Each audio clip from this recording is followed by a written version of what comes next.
Okay, calm down. You got limits, man. You got limits, man. Okay, calm down.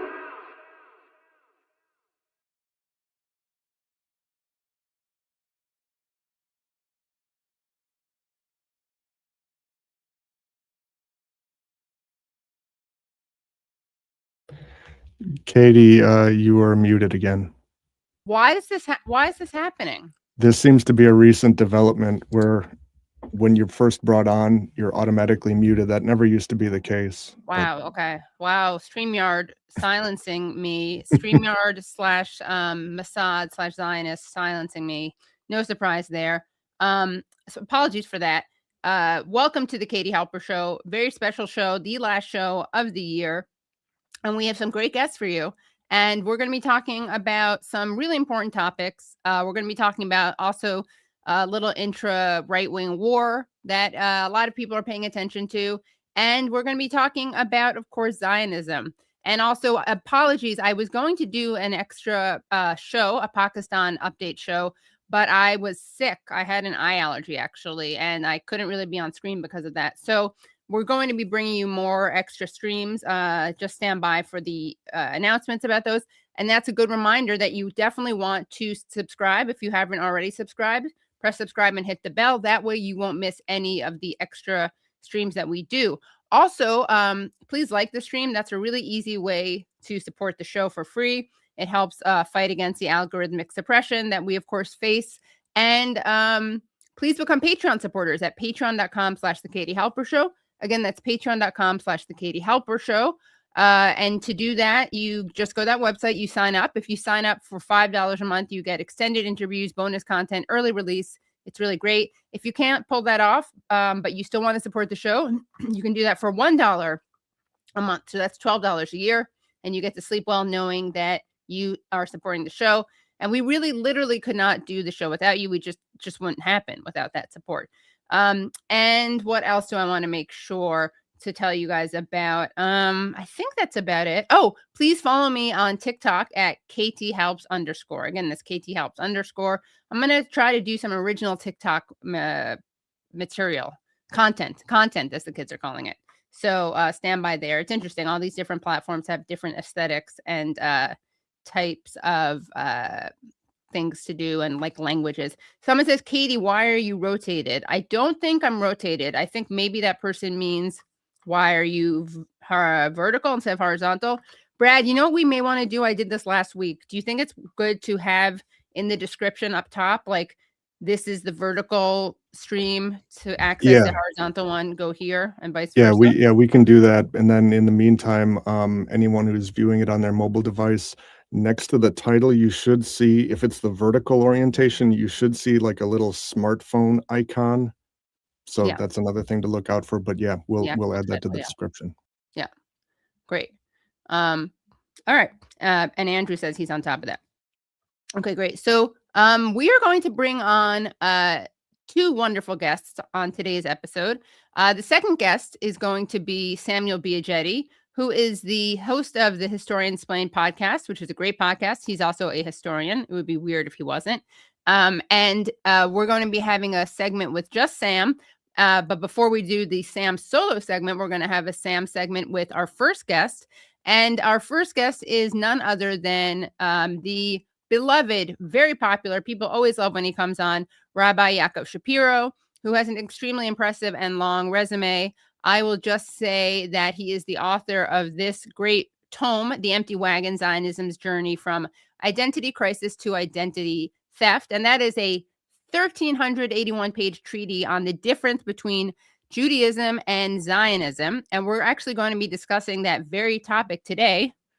It's right here behind me. Empty Wagon. There it is. You can see how thick it is. Okay. So without any further ado, let us bring onto the stage Rabbi Yakov Shapiro. Hi, Katie. How are you? Thanks so much for having me back. Of course. Thanks for joining. It's always a great time talking to you. You're such an expert in this and very learned, obviously. And how are do you say with Hanukkah, do you say how are the holidays, or do you say how is your Hanukkah? Either is okay. Either. Okay. How was your Hanukkah? Hanukkah was great. You know, we were talking about this backstage, that something you pointed out that I never really realized is that Zionism has managed to conquer Hanukkah, at least commercially, right? Can you explain that? Yeah, if you go into a department store during the holiday season in December, let's say you go into Macy's, so you'll see the Christmas display and the Hanukkah display. The Christmas display invariably has a color pattern. It's green and red and gold. The green and red, that's the holly and the berries. The Hanukkah displays, the Hanukkah decorations are almost invariably blue and white. Now, Hanukkah has to do with the lighting of a menorah. That will be gold, fire, red, orange, whatever.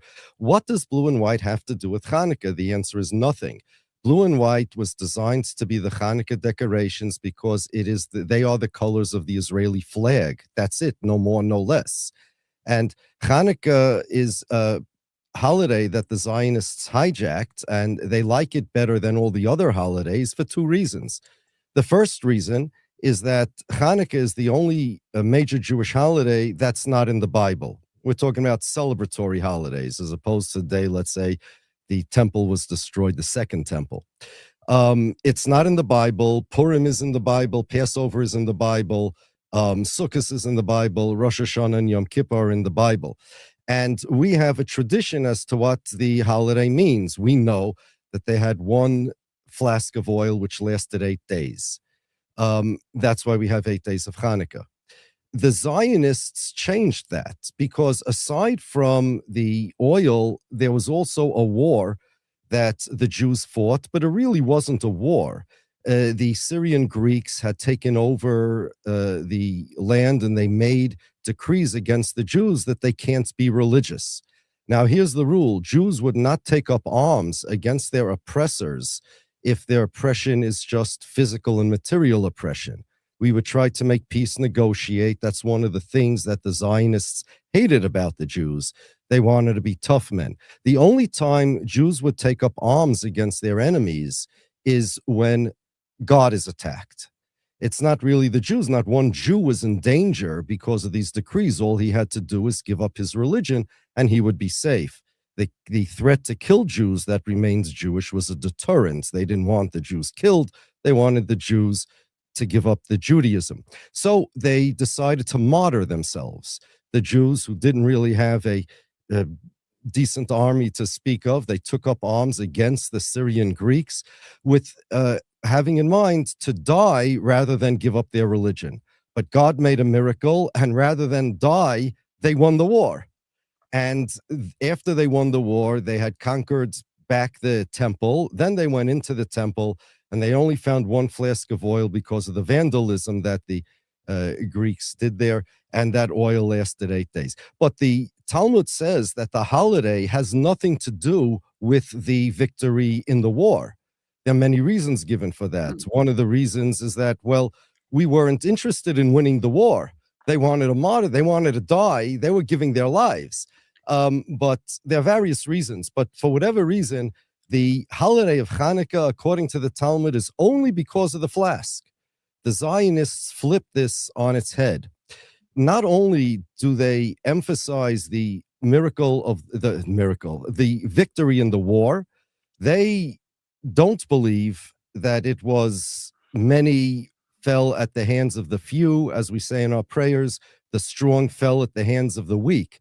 They celebrate Jewish strength and Jewish battle and Jewish army. And not only that, but they claim that the war was fought for national self-determination. Worse yet, there was a song, it's a pity, it's on YouTube, you can get it. Yeah. There's a song that was made, a Hanukkah song. You know, they have Hanukkah songs, right? So Dreidel, that one.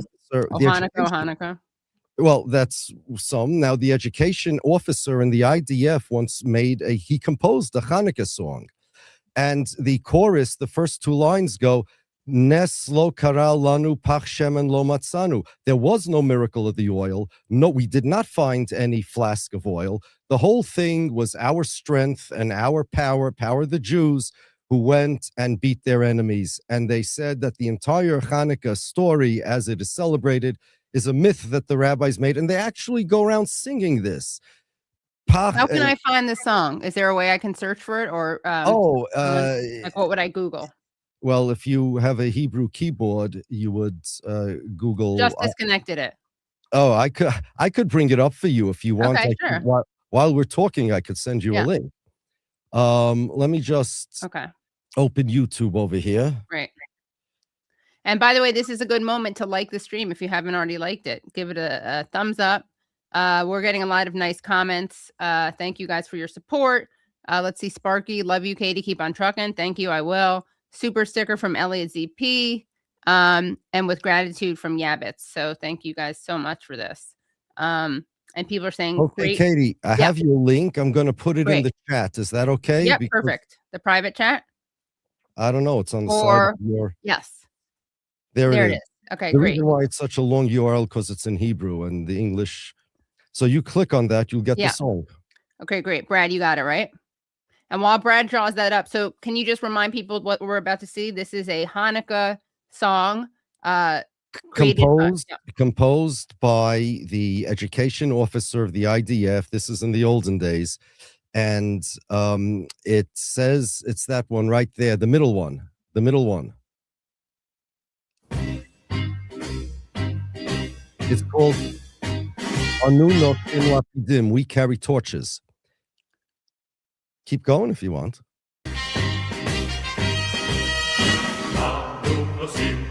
Maybe lower it a little, Brad, so he can see it over. You got to wait for the chorus. Okay. I'll tell you when to make it louder. Okay. Well, if you want to tell us what it says, then you won't want it louder. Yeah, sure. You know what?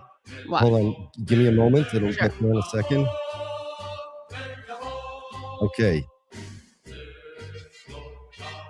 Neslo Karalanu, no miracle happened to us.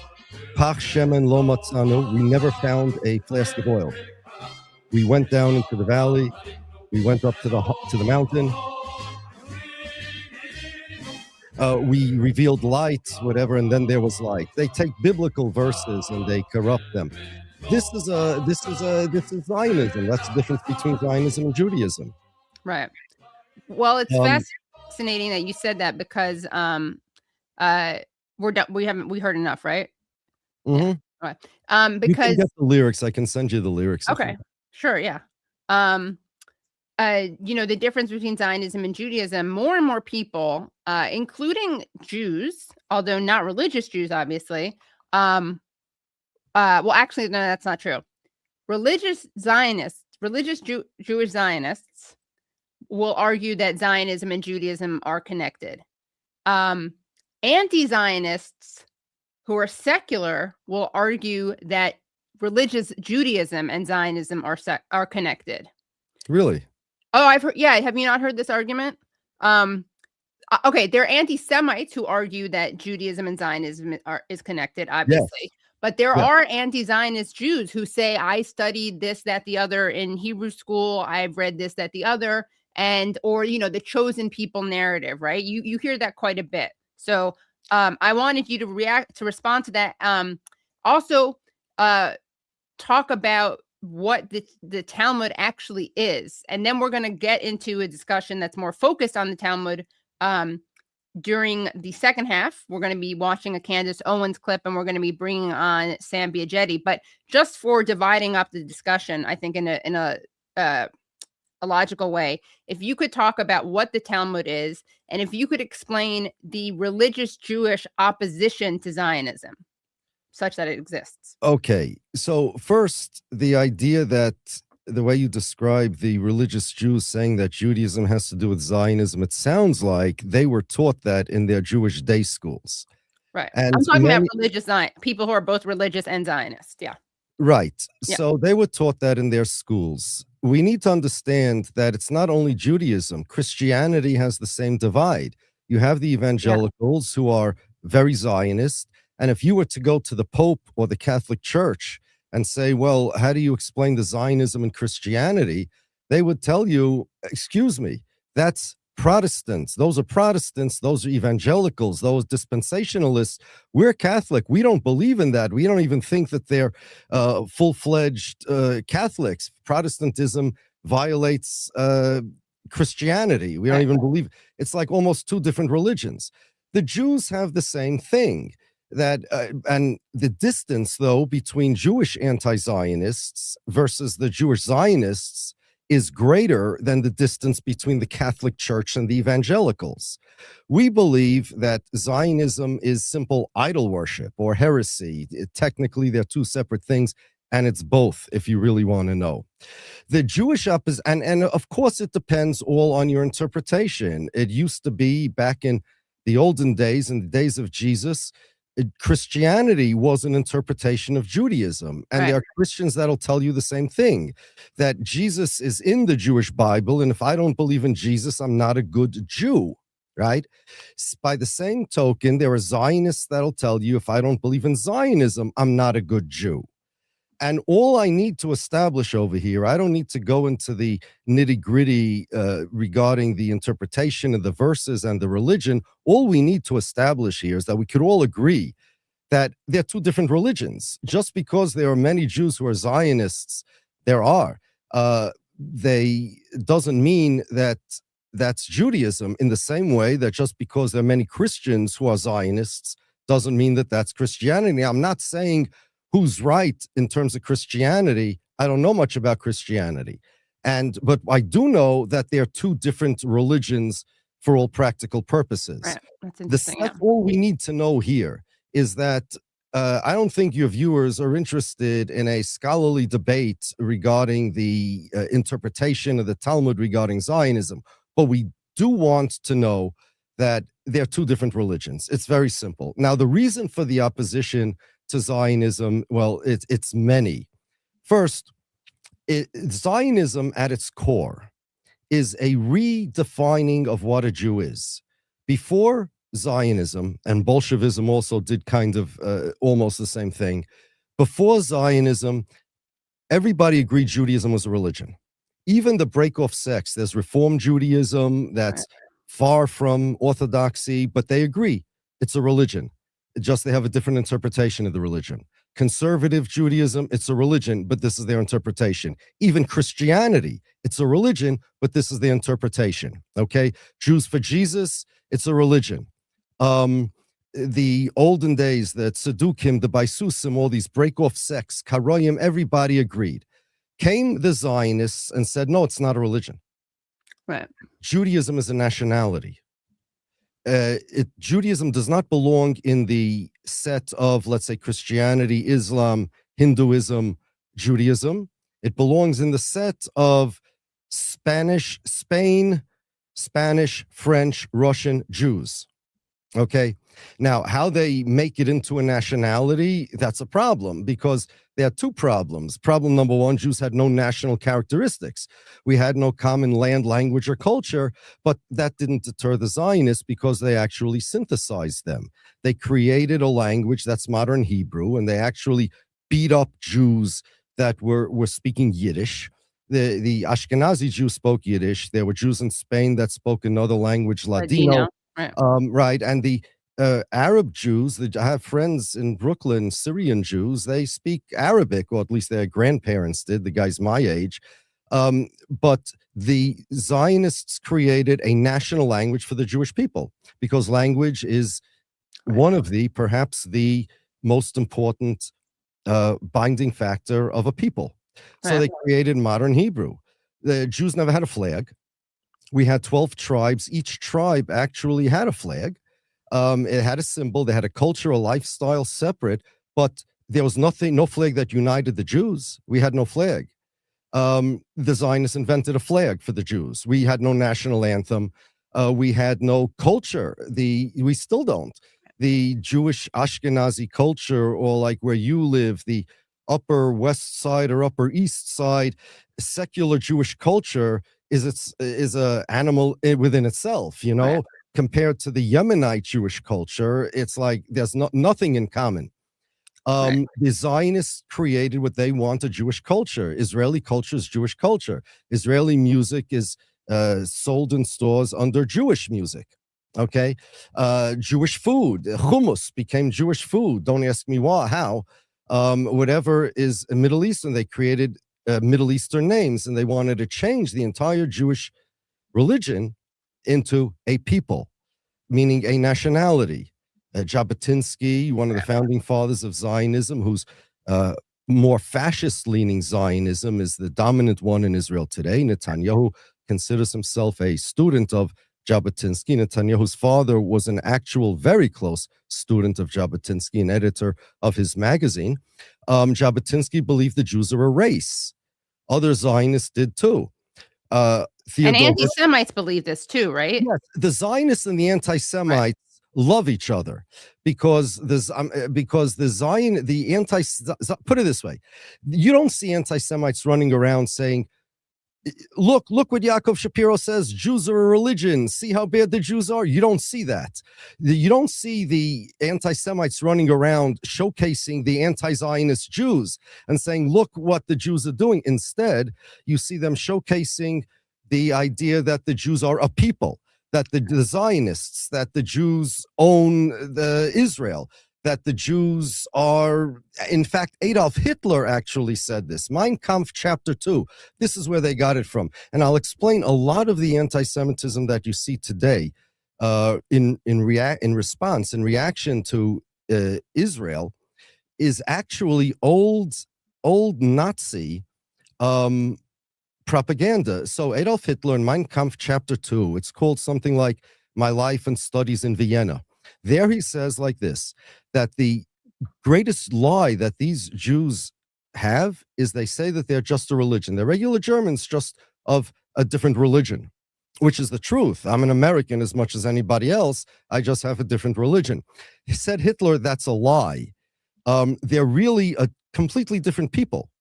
And any doubt I ever had about this, I may have had, was alleviated by the group called the Zionists, because the Zionists are Jewish nationalists, and they'll tell you the Jews are a nation. Israel, there was no Israel there, but now they'll tell you Israel is the state of that nation. Right. And Adolf Hitler actually used this to say, well, Jews, you don't belong in Germany. You belong out of Germany because you're not real Germans. And in fact, we knew that the Zionists were going to create this anti-Semitic trope, or solidify it, or encourage it, rather. They didn't create it. In 1917, when the Balfour Declaration was declared, there was one Jewish member of the British cabinet. His name was Edwin Montagu. And he was against the Balfour Declaration because he said that if you speak in terms of a national homeland of the Jewish people, you are making the Jews foreigners in their own nations. And aside from the anti-Semitism that Zionism generates and encourages, because again, the anti-Semites are not running around retweeting posts of Yaakov Shapiro. They're running around retweeting posts of Netanyahu and of the Zionists and saying, look what the Zionists do. Any Jew that hangs up an Israeli flag to show that he's Jewish, it's like putting up a target on his house, and if they put it up in the neighborhood, it's like putting a target on the neighborhood. Zionists, they are so messed up in the head. Number one, they don't realize it. Number two, they don't care.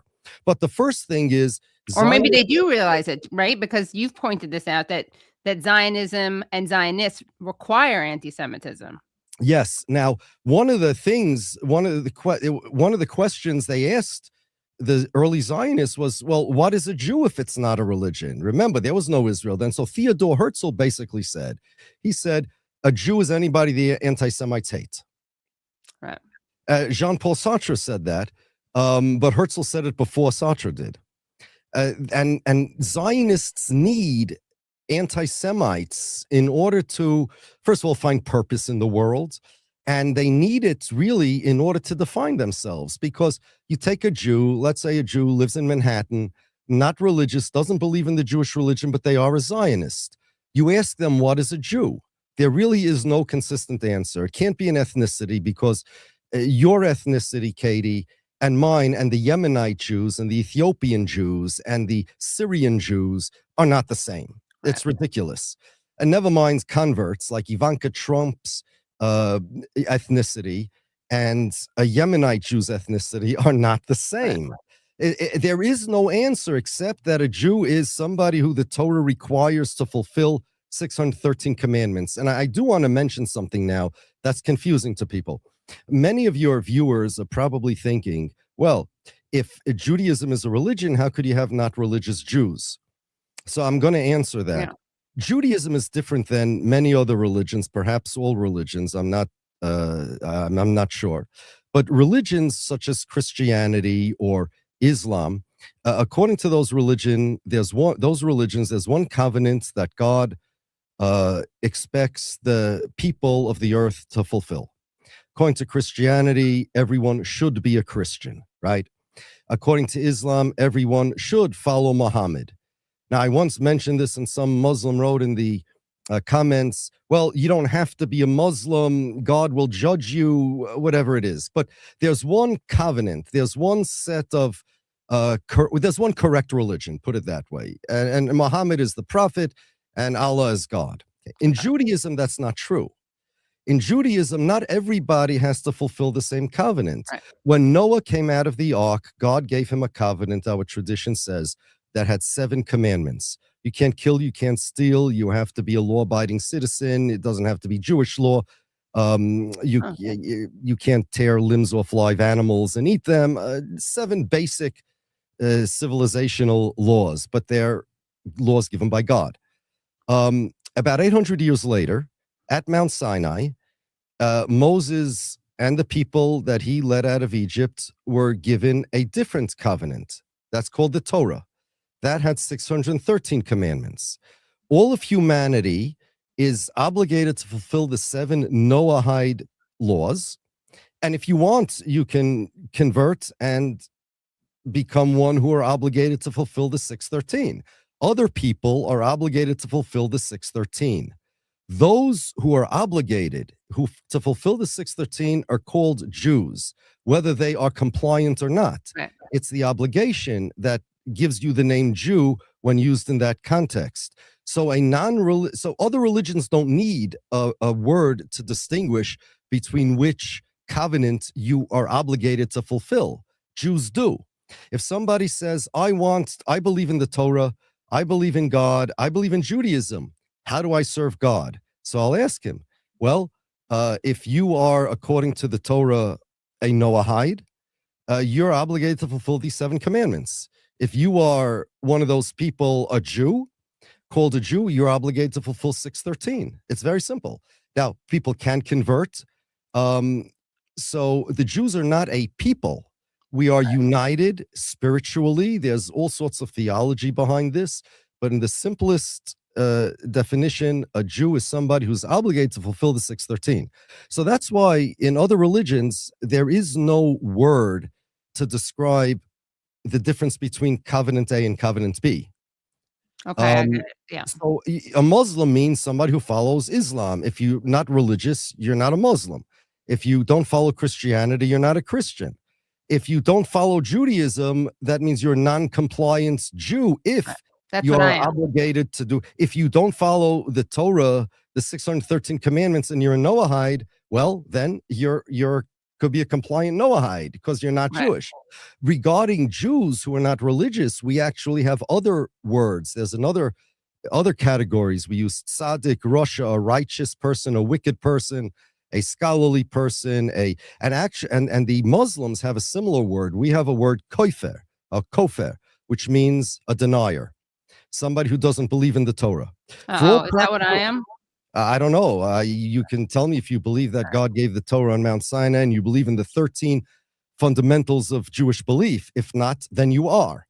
If Right, you I'll have to do go over believe them. it, then you're not. Okay. It's very simple. And a kofar is considered, Judaism is a meritocracy. A lot of things you'll see in the Talmud about Jews, they apply to religious Jews. Jews are not a people. Right. Any privilege that the Torah gives Jews only applies to religious Jews. And not only that, but I'm telling you as a rabbi that there are privileges given in this world and the next, but a average law-abiding Muslim who doesn't worship idols, and they have a monotheistic religion, Right. who doesn't worship idols, who doesn't kill, doesn't steal, law-abiding guy, doesn't commit adultery. He is closer to God than a godless heretic like Theodore Herzl or David Ben-Gurion or Benjamin Netanyahu. They don't believe in it. They are kofrim. I think the Muslim version of this word is kafir or something like that. But it's the same word. It's KFR. It's just the vowels are different. Clip that. What? I was just saying clip that. I'm telling people this is a good clip. Yeah. You can go to Wikipedia and punch in KFR, and you'll find under that root the Jewish version and the Muslim version and the etymology of the words. And we have words called apikoiris, which means it comes from the word, it's the same word as Epicurean in English, but it comes from the Hebrew word hefker, meaning unbound. It means he doesn't consider himself obligated.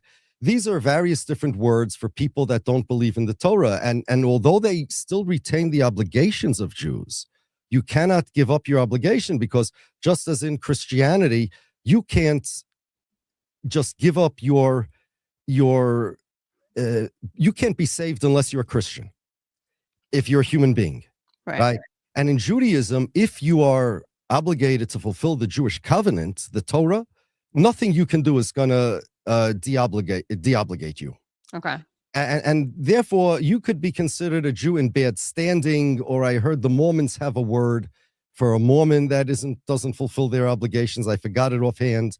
But a Jew in that sense only means that you are obligated to fulfill the Torah covenant, the Mosaic covenant, as opposed to the Noahide covenant. That's why you can have non-religious Jews. You have kofrim, you have apikorsim, you have wicked Jews who are rishoyim. Now, of course, we do distinguish between a Jew who knows nothing about Judaism, a baby, let's say, who was captured by non-Jews when he was a kid and brought up, he doesn't even know he's Jewish. So such a person is much less accountable for his sins because he doesn't even know he's Jewish, than somebody who is Jewish. And many people grow up ignorant of Judaism. They may even think that Zionism is Judaism. Right. Such ignorant people that were taught such things, if they don't really have free will or a choice to be able, if they don't know what's going on, I mean, God judges people fairly. Okay. Everybody according to their level. So that's a non-religious Jew. So first thing about Zionism is it redefines what it is to be a Jew, which means it is an attack on Jewish identity. Now, the reason the Zionists did this is because they wanted to change the character of the Jews, the aspirations of the Jews, and the values of the Jews. The Jews were a overly peaceful people, and I say overly by general standards of civilization. The Talmud says the Jews are not allowed to wage war against other nations or other peoples. And I use the word nation in quotation marks because we're not really a nation. We're not allowed to wage wars. We're not allowed to. The Talmud says this. The Talmud says this, But yes. but sorry, one thing. Can you explain what the Talmud is? Because not everyone knows I will. Okay, so if you look in the Bible, or what the Christians call the Old Testament, if there's a lot of things in there that really don't make sense or so totally ambiguous that it's just unintelligible. For example, it says that on a certain month and a certain day, it'll be a day of blowing for you. Yom Teruah Yelochem. You will blow. It's a big holiday, but it doesn't say what the holiday celebrates. Okay? It says regarding Passover that it comes out in the spring month. The problem is that the calendar that the Jews use and the Muslims, the lunar calendar, loses 11 days every year to the solar calendar, which means that one year Passover will come out in the spring, eventually it'll come out in the winter. How does that make sense? There are words. The Torah says, the Bible says that you should put frontlets, toitophois, between your eyes, but it doesn't explain what the word is. There are so many things. It says on the holiday of Sukkot, you should take the fruit of the pretty, good-looking fruit of a tree, but it doesn't say what fruit we're talking about.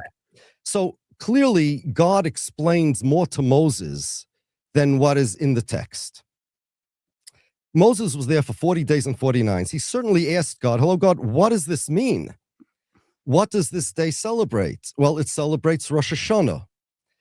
How do you make these frontlets? So that's what we call tefillin. And there are like 10 laws that are required to make tefillin, and we know them because they're what we call halacha l'Moshe miSinai. God told Moses on Mount Sinai these laws, and they were handed down. There were other times where Moses asked God, okay, what's the law? And God told Moses, like a teacher. A lot of times a teacher is going to teach a class, and then a couple of students are going to come and say, okay, we have a question. What about this case or that case? And the teacher will say, you know what? I gave you the tools to figure it out. You figure it out on your own.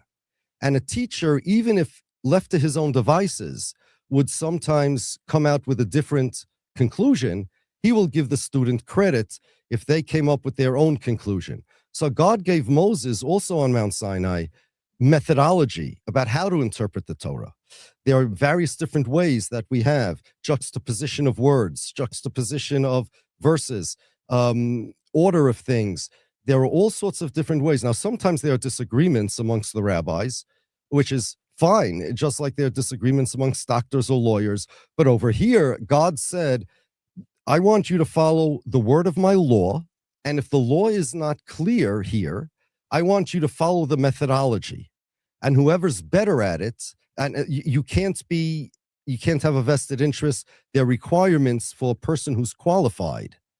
And there are requirements not only for the person who's qualified, there are very, very strict requirements about how to do this. And a combination of things that were handed down by Moses at Mount Sinai, a combination of debates amongst the rabbis, for the most part, revolving around the methodology that God gave Moses on Mount Sinai, how to interpret those, not just random interpretations. I have no right to interpret the law because the Talmud was closed. We used to have prophets who spoke to God. In Judaism, as generations go by, we get further and further away from that level of supernatural experience. So we don't have miracles today like they had. Nobody splits the Red Sea today. No prophets talk to God, and nobody is qualified to be a Talmudic sage anymore. Okay, but it used to be. It is a commentary, right, on the Torah, the Talmud. It's a commentary, but it's not just a commentary like Cliff's Notes. It's a commentary that follows its debates, commentary, comments, episodes, lessons, Analysis, many things. There was about 7 generations. First, there was the Mishnah. After the Mishnah, there was 7 generations of Gemara in the Babylonian Talmud, where these things are discussed. But they're not just random discussions like the Congressional Record. They're all following the rules with divine inspiration, similar to prophecy, but technically not the same, by the people who are qualified doing what they're supposed to do according to the instructions that God gave Moses. I know that's complicated, but that's what it is. Okay. Now, And we're gonna return to the content of the Talmud when we do that segment on Candace Owens soon. But I want to ask you about the opposition to the religious opposition to Zionism, right. because we were talking about this offline the other day, and how a lot of people say, either critically or not critically, a lot of anti-Zionists say, well, religious Jews oppose Israel because they think that it can't exist until the Messiah comes back. Okay, so the Zionists want you to think that is the only reason we oppose Israel, for 2 reasons. Number one, they want you to think that all Jews had the same aspirations. Returning home, the only question is when. We own Israel, the only question is when. They don't want you to know that they invented the entire thing. So they want you to think that. Secondly, they want to paint us as religious fanatics. All right, the Right. practical people, the people that are interested in saving Jewish lives, that's us. They have this religious thing that better, like, we should go to Auschwitz than have a state because of some messianic ideas. They want to paint their opponents as crazy religious fanatics, and they want to paint their ideology of Zionism as Judaism as a whole. The truth is that while it is true that it is prohibited in the Talmud, which derives it from verses in the Bible, it is prohibited for the Jews to leave their exile. There are different periods when God created, from the time God created the world until the Messiah. The periods of the prophets, periods of the patriarchs. We are now in the time period of exile. And God's cosmic plan for the world is that we must remain in exile. That means dispersed and non-sovereign. Jews should be anywhere in the world and non-sovereign, especially not in the Holy Land, because that is a messianic thing. Look, why did the Zionists pick Palestine more than Uganda? It's because it was a marketing ploy. Interestingly enough, the religious Zionist Jews, when the Uganda plan came up, voted for Uganda. Rabbi Reines of the Mizrahi religious Zionist organization movement, he voted for Uganda because said, all we need is a safe place. Why does it have to be Palestine? But the Zionists wanted to create strong Jews. They hated what they called the Golos Jews. The exile. And, I could give you a whole lecture on this itself. Right. Everybody from the olden day Zionists, from guys like Jabotinsky to Benjamin Netanyahu, when he said at the end of Obama's administration, when the UN declared the settlements illegal, and we abstained, everybody else voted against, we abstained. So Netanyahu made some provocative comments, and people told him that you're going to start a war. And his answer was, it was all over the papers. Enough with this exile mentality. People the exile mentality, if you Google that, you will find Zionists. It's a funny thing. Netanyahu said that if you consider the settlements illegal, you are guilty of an exile mentality. Exile mentality means Jews like me who want peace. We don't want wars. We don't wage wars. We try to live. We live in peace wherever we are. We don't want to conquer anybody. We don't want any of that. And we never did. Zionists had to be the opposite. Right. They looked at us as weak and cowardly. Unmanly was a word that they often used. And they created a new type of Jew, and they called it a new Jew, the new Hebrew man. That they said literally, it's an overcorrection for the Golos Jew. So if you want to know what a Jew would do in a certain instance, look at what a Zionist would do, and the Jew would do the opposite. Yeah. If you want to know the personality of a Jew, look at the personality of a Zionist, and the personality of a Jew is the opposite. These are not my words. Vladimir Jabotinsky made a eulogy on Theodor Herzl, who died in 1904, and he said that Herzl is such a great Zionist because he's the exact opposite of a Yid. He used the then derogatory slur. Yeah, Yid. Right, for Jew. He says, Yid is ugly. He was handsome. A Yid is scared. He's courageous. And he said that if you want to know what a Zionist is, take every characteristic of a Jew, imagine its diametrical opposite, and that's a Zionist. He used to call them Hebrews. That's what they called themselves. It's not me saying that. He gave me the idea. I never would have thought of this. It's the exact opposite, except for Jabotinsky. They wanted to create people fierce, or in Jabotinsky's own words, in the Betar anthem. Listen to this. Here's how it goes. There's a Betar anthem, and you can get this on YouTube, even in English, if you put on Betar anthem. Betar was his youth group. Jabotinsky's youth group, extremely militant, fascist even. The song started off like this: Betar, Migovri kavon va'afar, from a pit of decay and dust. That means people like me. Right. Bedamu bayeza, with blood and sweat, yukam lanu geza, a new race will arise to us. Gaon, proud, nadiv, donating, giving, the achzor, and cruel. That's what they wanted to create, a new race of Jews. Through blood and sweat, they will create a new race of Jews. A race. That's what it means. Geza means a race. Gaon, proud, nadiv, v'achzor. Now, the truth is, many Zionists don't know this, but I have a theory, a very good theory, as to why Jabotinsky picked these three things. And the reason is, oh, there you go.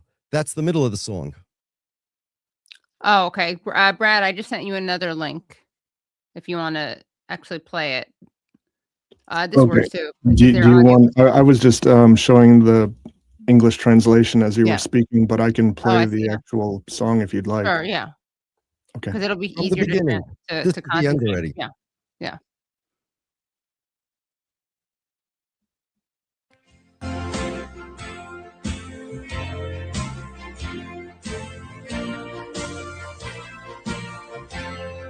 Can you full screen it, Brad, so we don't see the...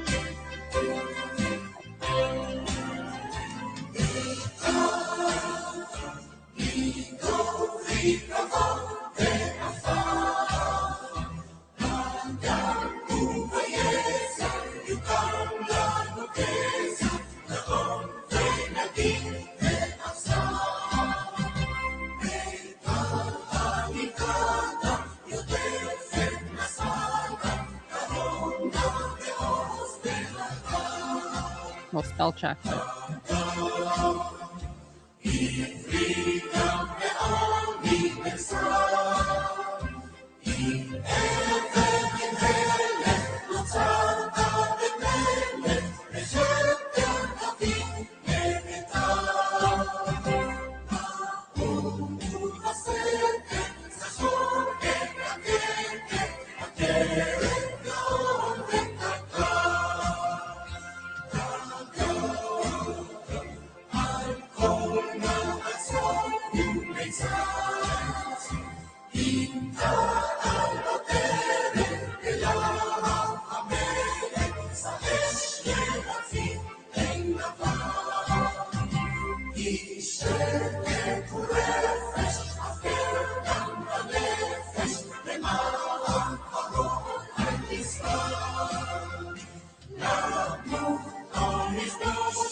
Now, there's a lot of meaning to a lot of those words that your viewers probably didn't understand, but what you do understand is that this was sung like in the 1920s by teenagers. Die or conquer the mountain, Belat Mered, in the flames of revolt. Now, those three things, Gaon v'nediv v'achzar, the Talmud says that Jews need to have three characteristics. Rachmonim baishonim v'goim lechashsodim. Rachmonim means to have mercy. He used cruel, which is the opposite of that. Baishonim means, it's a very interesting word. Literally, it means shameful, but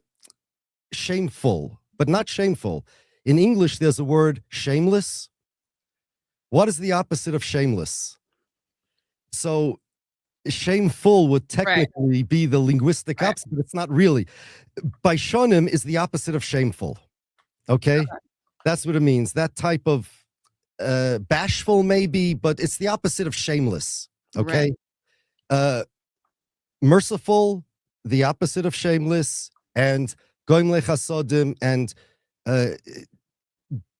kind, meaning to do kind acts. Yeah. So Jabotinsky took the kind acts and changed it to nadiv, which is like just to give without the personality trait. It's the act of giving. It's like a donation, is a nadava. It's like giving without the personality trait of kindliness, because that wasn't. And achzar, cruel, is the opposite of merciful, which is the first one. And gaon, proud, is the opposite of the baishonim, the bashful. So he really, that's my theory as to why he did he made those three things. and Rahmanis is, I've heard that, like, people say yes, that in yes, Yiddish, right? Like, yes. it gives So me It's Hebrew right, that but Yiddish adopted. yeah, Rachmanim are people who have rachmanus, right? Rachmanus means mercy. A right. rachamon is somebody who has mercy, and rachmanim are merciful people. Okay, Yes, yeah. that's absolutely the right word. And achzor, cruel, is the opposite of rachmanus. And that's what Jabotinsky, these guys are proud. They're singing, we're going to be cruel people, a race, a new race, a cruel race. So you see, what they did was, and you notice in the entire song, King David is mentioned, Jews are mentioned, crowns are mentioned, God is not mentioned. Oh, yeah. Killing is mentioned, dying, to die or conquer the mountain. Blood, death, dying, conquest, revolt. This is a youth group. And this is 100 years of this kind of stuff. Yeah. So, and not only that, but that's the real Jew. That's a real Jew. Be a real Jew, you know? Right. So you can imagine why Orthodox Jews are against Zionism. They attacked Jewish identity, denied its existence of the identity that we have, literally turned upside down everything we hold dear, and said not only they're going to do the opposite of us, but no, as Jews are now going to have the opposite values, the opposite character traits. And this is the real Jew. And if you're not like us, you're not even a real Jew. Could you imagine the attack on my religion, on all the goals and not to mention nationalism? The sin technically of nationalism is idolatry, because being a Jew means one thing. It means only one thing, that you are in a covenant with God, a particular type of covenant. Anything that you add to your Jewishness, because of your Jewishness, that involves things outside of that covenant is a form of idol worship.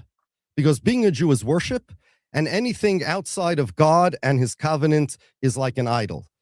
Technically, idol worship in Hebrew is called avodah zarah, which means foreign worship of anything outside of what our covenant. Right. Zionists are idol worshippers, and they're heretics, and they're antisemites because they attack Judaism. They literally want to turn it around. So that's the first thing. All the rabbis, every single one, including somebody may tell you Satmar is differently. It's not true. The Satmar rabbi himself wrote the reason why in Satmar they are so against Hebrew, the language Hebrew. He considered it a terrible sin to learn Hebrew, is simply because, and this is what the rabbi of Satmar said, because Zionism is nationalism. And they have their own criteria of what it is to be a Jew, one of which is language, which is why they created modern Hebrew. Learning modern Hebrew means that you are buying into that nationalism, that part of being a Jew is speaking the national Jewish language. And there is no national Jewish language. But if you think that there is, that's a terrible sin. Nationalism is idol worship, and every single rabbi, almost every single rabbi that was against Zionism made this comment, that Zionism is nationalism and nationalism is idol worship. Any nationalist feeling, action, it's like practicing a different religion. Yes. Oh, sorry. I just want to give a very, I'm sure, butchering definition or non-justice doing definition of Talmud, because people keep asking in the comments, what is the Talmud? And for people who are used to like the cliff notes of things, hopefully this isn't too off. So obviously the rabbi has given a very nuanced, thorough, exhaustive definition and explanation of the Talmud, but kind of it has this as a cheat sheet. The Hebrew term, this comes from the Encyclopedia Britannica. The Hebrew term Talmud, study or learning, commonly refers to a compilation of ancient teachings regarded as sacred and normative by Jews from the time it was compiled until modern times, and still so regarded by traditional religious Jews. Yeah, that's true.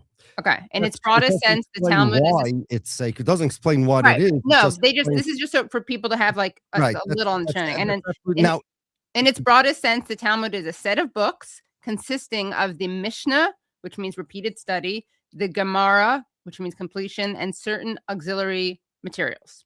It's all true. Okay. Now, ironically, the Zionists didn't like the Talmud because this is how this works. The Old Testament is full of wars. It's full of, if you look at it the way secular people look at it, it's bloody. Right. It's bloody. But the Talmud explains that that's not really the way it worked. That's not really how it meant. Every war, King David, for example, as you saw in that song, to the Zionists, King David is like a, I don't know what, Conan the Barbarian, with a crown on his head or something like that.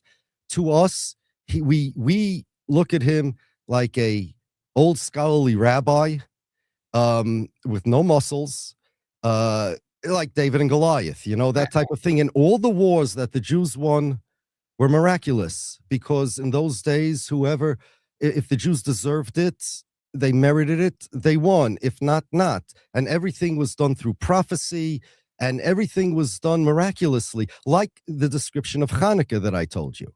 I'll tell you a story. About 100 years ago, there was a play that the Maskilim were the more modern, they call themselves enlightened Jews. We have other adjectives for them, but they were very much in favor of the Jews becoming much more modernized and secularized. And they used to make fun of the Jews a lot, and meaning the traditional Jews. And they made a skit. The skit was the Jews, as the Bible says, sometimes they go to war if the prophet says to go to war. And they're recruiting people. There's a special priest that recruits people. He says, okay, who wants to fight the war? There were many, many recruits. He said, but there are exceptions, and not everybody's allowed to fight in the Jewish army. One, you have to be righteous. If you even do little sins, you're out. So many people left. If you are scared of the enemy, that means you don't have enough trust in God. You're out. If you built a house recently, you're out. Got married recently, you're out. After all the religious exclusions, there are only 2 people left for the whole army, 2 rabbis who actually existed, a Rabbi Soloveitchik and a Rabbi Kagan. 2 elderly, scholarly rabbis who probably, never picked up a stick in their life, never lifted their hands to anybody. And that's how it was. And it was funny. So they ran to Rabbi Soloveitchik, who died in 1918. So this is before that. And they said, what do we tell our kids? Like, what do we answer? He said, let's see what they said. And he saw the transcript or the review or something. And he said, yes, this is true. He said, this is true. And he went through the whole thing and he said, it's all true, except they left out one part. We won the war. That's how we believe Jews won wars. It wasn't because they had more tanks. It wasn't because they had more planes. And it wasn't because they had stronger muscles. It's because of that. And nowadays, since we don't have prophets, we don't have a Sanhedrin, a religious court with the authority to allow us to go to war. Jews don't go to war. Forcing Jews to go to war is a sin, and especially if you have this jingoistic attitude like Israel does, So first thing, we're against Zionism because it is an attack on Judaism. It is a hijacking of Judaism. Not only is it an attack on Judaism, it's a redefining, and what they did was they used things that are near and dear to the Jewish people, symbols. They said, whereas all the other people that wanted the Jews to lose their religion, they said, don't be a Jew, be ashamed of being a Jew, right? Be a secular, convert to Christianity or whatever. The Zionists did something different. They said, no, be proud to be a Jew, be a proud Jew, be a strong Jew, be proud of your Jewishness. And like that song, except for one thing, they changed the definition of Jew. They took what we looked at as a holy land. Israel is a holy land. It's not a national homeland for 2 reasons. We're not a nationality, and that's not a homeland. Homeland, in the word in English, doesn't really say much about what a homeland is. But in many other languages, it does. A homeland is the place the nation was born. In French, la patria, Spanish and Italian have a similar patria. There's Mother Russia. And in modern Hebrew, a homeland is called Moledet, means the place you were born. And in Israel's Declaration of Independence, all the way at the beginning, it says, here the Jewish people were born. That's why Israel is looked at as a homeland. In nationalist philosophy, there's some type of organic connection, a mystical connection between people's ancient homeland, the place that birthed the people, and the people themselves. Again, that's nationalism. It's not a national homeland, it's a holy land. We look at it as a giant synagogue.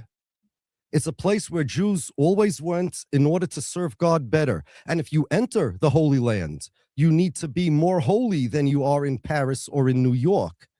The Holy Land, it's like a synagogue. You don't conduct yourself in a synagogue the same way you do outside of it. And the Zionists took it. They took the Holy Land. They took God's backyard, that's what it is. A land that's as close to God as you can get on this world. And they put nightclubs in Jerusalem, the holiest city on earth. Ben Gurion said, other Zionists quote this from other Zionists, but on the same level as Ben Gurion, that will know Zionism was successful when you have prostitutes soliciting in Hebrew. So in Israel, prostitutes soliciting in Hebrew, they took the holy language, bastardized it, made it into modern Hebrew. They took the Holy Land, made it into some national homeland, filled it with all types of dirt, and they said, look how successful we are. They made Jerusalem into another Paris. And that's not what it's supposed to be. They took even the Jewish people, they took the Jewish people and made it from our connection to God to a nationality. A good Jew used to be somebody who was closer to God. Now it's somebody who's loyal to the nation. We used to die for our religion, for the Torah. Now you die for the Israeli flag. Listen to that song, die or conquer the mountain or conquer the hill. They twisted everything from holy to political, from holy to national. It's a mockery of Judaism. But you know what? That's what they want to do. We're against it. But what makes it worse is that not only are they the only deviant movement that decided, again, the Bolsheviks were similar in a way, that being a Jew is not a religion, but rather a nationality, a people. They're also the only ones that said they represent all the Jews. The Jews are a nationality, they're a nation, just like the Zionists and Adolf Hitler said. Right. And Israel is the nation state of that nationality. Israel claims it's my country. Netanyahu claims he represents me. You remember when he came to speak to Congress to convince them to kill Barack Obama's Iran deal. Before he left, he said, I'm coming to represent not merely those who elected me, but all the Jews all over the world. He's constantly speaking in the name of the Jewish people. The Jewish people, thank you. Israel is officially the nation state of the Jews. It's not the nation state of the Israelis by Israeli law. In Israel, there is no such thing as a Israeli nationality. In Israel, there's Jewish nationality, Druze nationality, there's about 130 nationalities. And when there's Israeli citizenship, but nationality is not. It's Jewish. And when the state of Israel was brought to court, Ministry of the Interior was brought to court several times because the people said, we want to be in Israel, we want to have an Israeli nationality. Israel's a nation like everybody else. The Supreme Court of Israel said, no, the foundation stone of Zionism, this is a quote from their Supreme Court, from Uzi Vogelman. He was the one that said this. Just retired, I think, a year and a half ago, 2 years ago. The foundation stone of Zionism is the fact that the Jews, is the belief that the Jews are a national identity, not just a religious identity. And they need that for their politics, because they also said in that Supreme Court ruling that the right to self-determination does not belong to fractions of nations, but only to entire nations. So if it is the Jews who want self-determination there, If it is the Jews that are returning to their so-called national homeland, then they can invoke this philosophy that the Jews have a right to self-determination. But if the Zionists do not represent all the Jews, they don't speak for all the Jews, then they have no rights to claim the Jews are here for self-determination. It's not the Jews. It's a fraction of the Jewish people.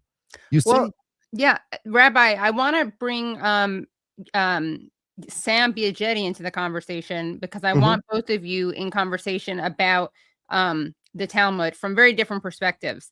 Actually, Sam is going to comment on something that comes up during this Candace Owens thing, which is I won't give it away. People will be interested in it though.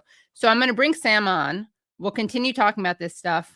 Let me bring onto the stage. And by the way, if you haven't already, how are we doing in terms of likes? Let's see. Let's check it out. How are we doing in terms of likes? We got, let me check this.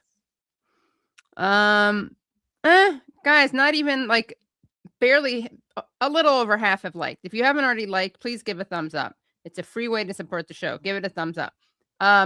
And I want to remind people that they can support the show and see this full show because it's going to be a doozy in a good way. I think it's a good word, right? It's going to be long, exhaustive, interesting, fascinating. And if you're watching it live, you're in luck. You get to see the whole thing. If you're watching it later and you want to see the whole thing, you can find it at patreon.com/The Katie Halper Show. Again, that's patreon.com/The Katie Halper Show. So now I'm bringing on to the chat Sam Biagetti, who is a historian and also the host of Historiansplaining podcast. So welcome to the show, Sam. Hi. Hi, welcome. You can hear me? Yes, yeah. Great. Yeah, well, I can just start talking, but is there something you want to? Well, yeah, I wanted to. So we're going to take a look at this Candace Owens video as the jumping off, unless there's something you want to say in particular in response to this. Yeah, I mean, if I could just say a little bit, adding to what the rabbi's been saying, he's been bringing this wonderful knowledge and this very important perspective that people don't know of Judaism beyond Zionism, right? Yeah. Which is what I have to take care of something with my dog. I'll be listening, but I won't be on camera. Okay, thanks. Yeah, I mean, I think there are certain things one can say to sum up what you've been sharing, Rabbi Shapiro, that the basic claim you could say of Zionism is that the Jewish people are an ethno-national group like other ethno-national groups. And I would say, for one thing, firstly, as a historian, nationalism is always based on a mythology where you take a very amorphous grouping of people who are always heterogeneous, intermixed with other peoples, and you imagine them as being this homogeneous block, right? And you try to pick out certain characteristics and say, well, it must be language, or it must be blood or ancestry that makes this set of people one nation. And that's never true, right? People are multilingual, everyone has multiple loyalties, relationships, connections. You can't just isolate a set of people in the world. And kind of nationalist ideology imagines the world as like a jigsaw puzzle, right? There are these discrete interlocking units like you see on the map, and everyone has to belong to one or the other.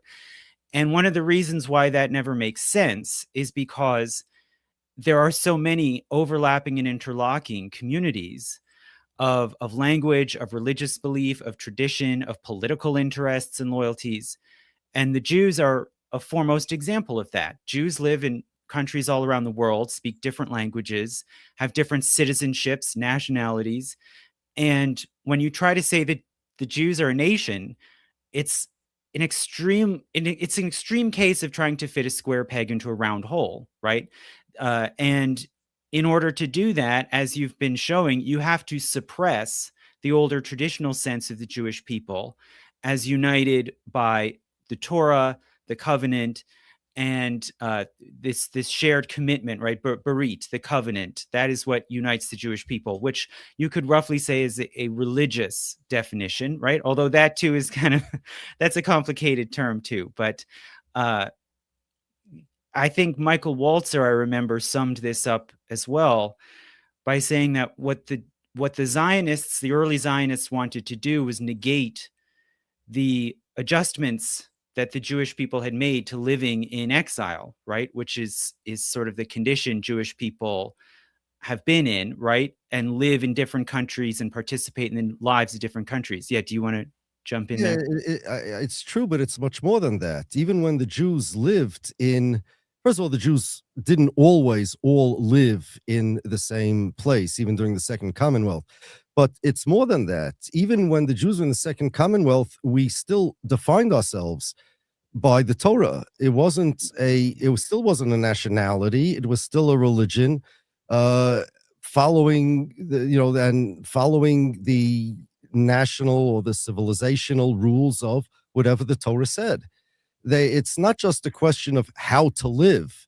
It's a question of the definition of what a Jew is. Right.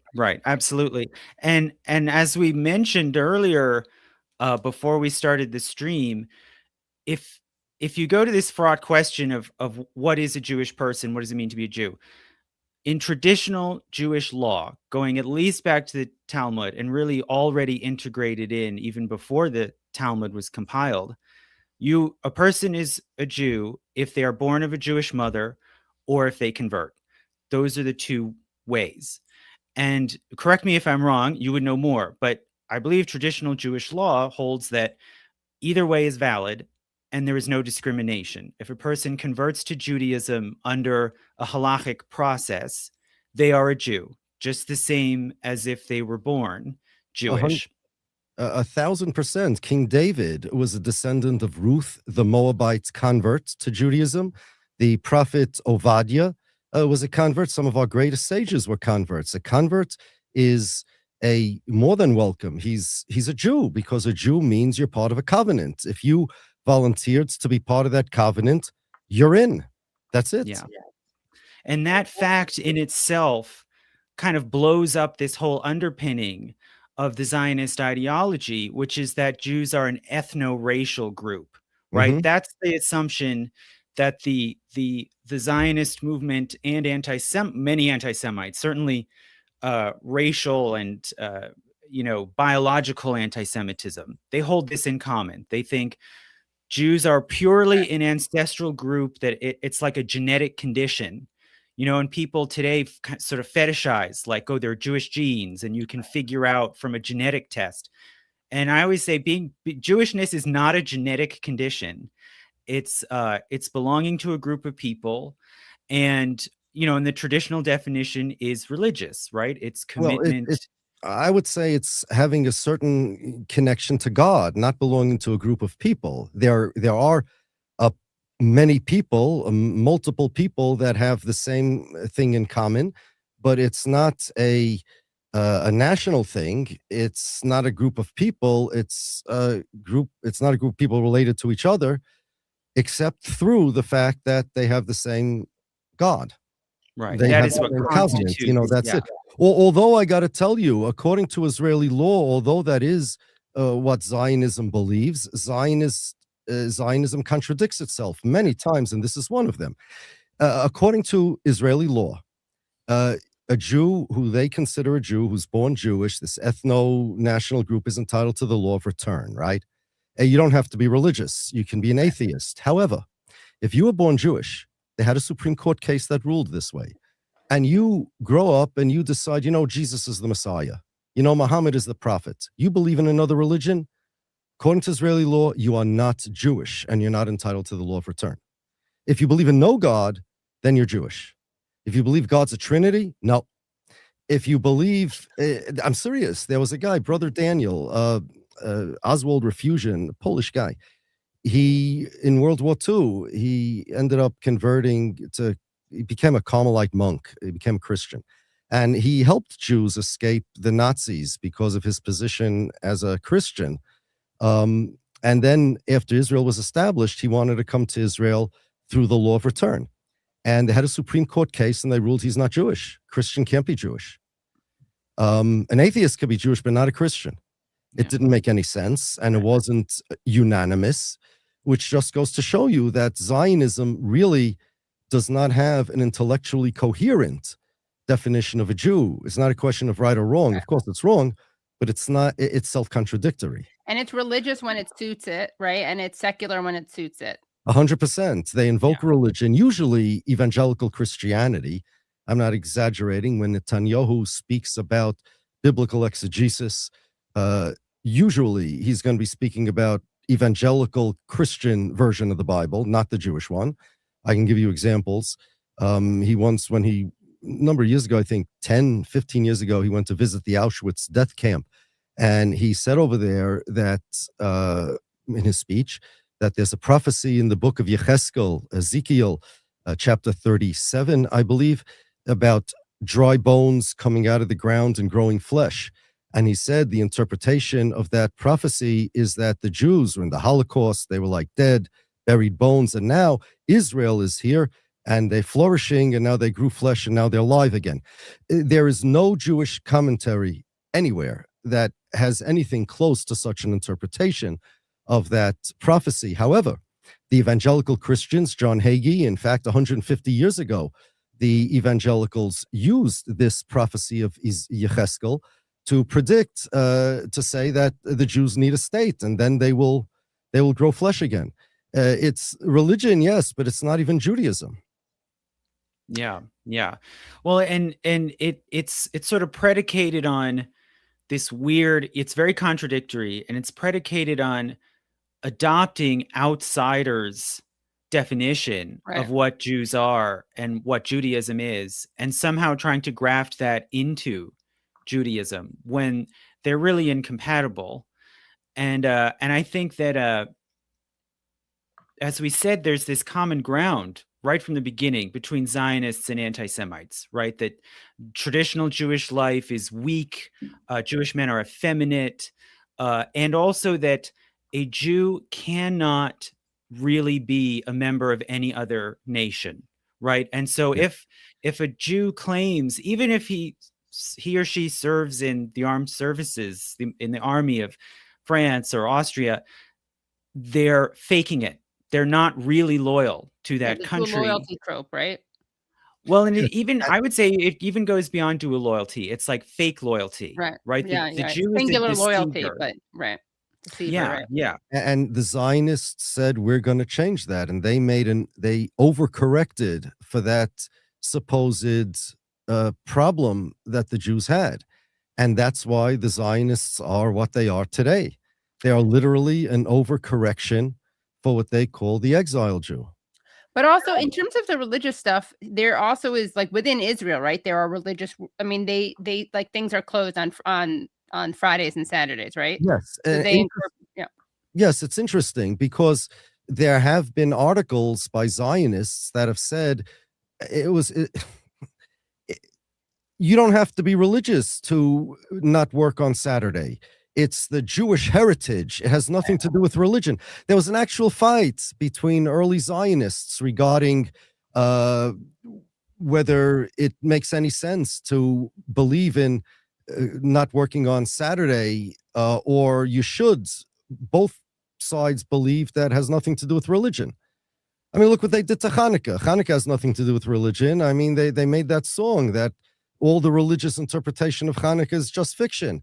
It's really self-determination. And Passover becomes a holiday that celebrates freedom from slavery, which means, of course, self-determination. And that's what the Zionists do. They secularized everything about Judaism, reinterpreted it into what they have now. And people think, honest Jews, innocent Jews, they think that if you have an Israeli that says, I want to make a Passover Seder, for instance, that means he's interested in Judaism and the religion. No, it doesn't mean that at all. The streets of Jerusalem are mostly named after Jewish personalities, biblical, religious, Zionist. But you know that there is no street named after Moses in all of Jerusalem? There's no street named after Abraham in all of Jerusalem. Because according to the Zionists, and this is from Gretz, and Shlomo Avineri writes it in his book, the history of the Jewish people as a people starts with Joshua when he went into the Holy Land. Remember, the Jews were born in Israel. Agretz, according to Shlomo Avineri, you're a historian, you would maybe appreciate this and maybe even know this, that he said that it was Gretz more than anybody else that's responsible for the idea of the Jews as a people as opposed to a religion. This history of the Jews that he wrote was the first history of the Jews to have this idea and to actually articulate it in a historical way, that the Jewish people are a civilization, Jewish people are a people, and they're connected to the land in a political way. Shlomo Avineri is a book called The Making of Modern Zionism. That's where he says it. And they literally took everything out of Judaism. They ripped out the insides, the soul of Judaism, left it an empty husk, and said, no, this is the real Judaism. We improved Judaism. Which is why they get so upset when the Haredim don't want to become Zionists. They think like, what do you mean? We saved you. We improved you. We made an evolved version of you. You guys are disgusting. We're the new Hebrew man. Why don't you want to be like us? What is the definition of Haredim? Is that Orthodox? It was an Israeli term, and the reason is because when Israel had a chief rabbinate. They had a chief rabbinate even in the mandatory period because it was under Britain, and Britain has a no separation of church and state. They have a chief rabbi too. So the Jewish community, the religious community in Jerusalem said, we don't recognize the Israeli rabbinate. They're Zionists. We're making our own rabbinate. And that was called the Eidah HaCharedis. The congregation was called the Haredi congregation. Haredi literally means like God-fearing. God-fearing. So it became a term, people who are associated with the non-Zionist community that rejected it are called Haredim. It's kind of a nickname. And it later came to America. It started in Israel. Okay, got it. So I wanted to shift a little bit to the question of the Candace Owens controversy, because Candace Owens is such an important figure or intellect, but because I think she has a lot of reach, and that there are a lot of people who maybe wouldn't usually listen to her, but because of the stuff she says about Israel, she's getting, I would say, maybe new listeners. I mean, this is a whole question of, like Russell Dalabar from Do Dissidents was saying last week, a lot of people are anti-Semites pretending to be anti-Zionists.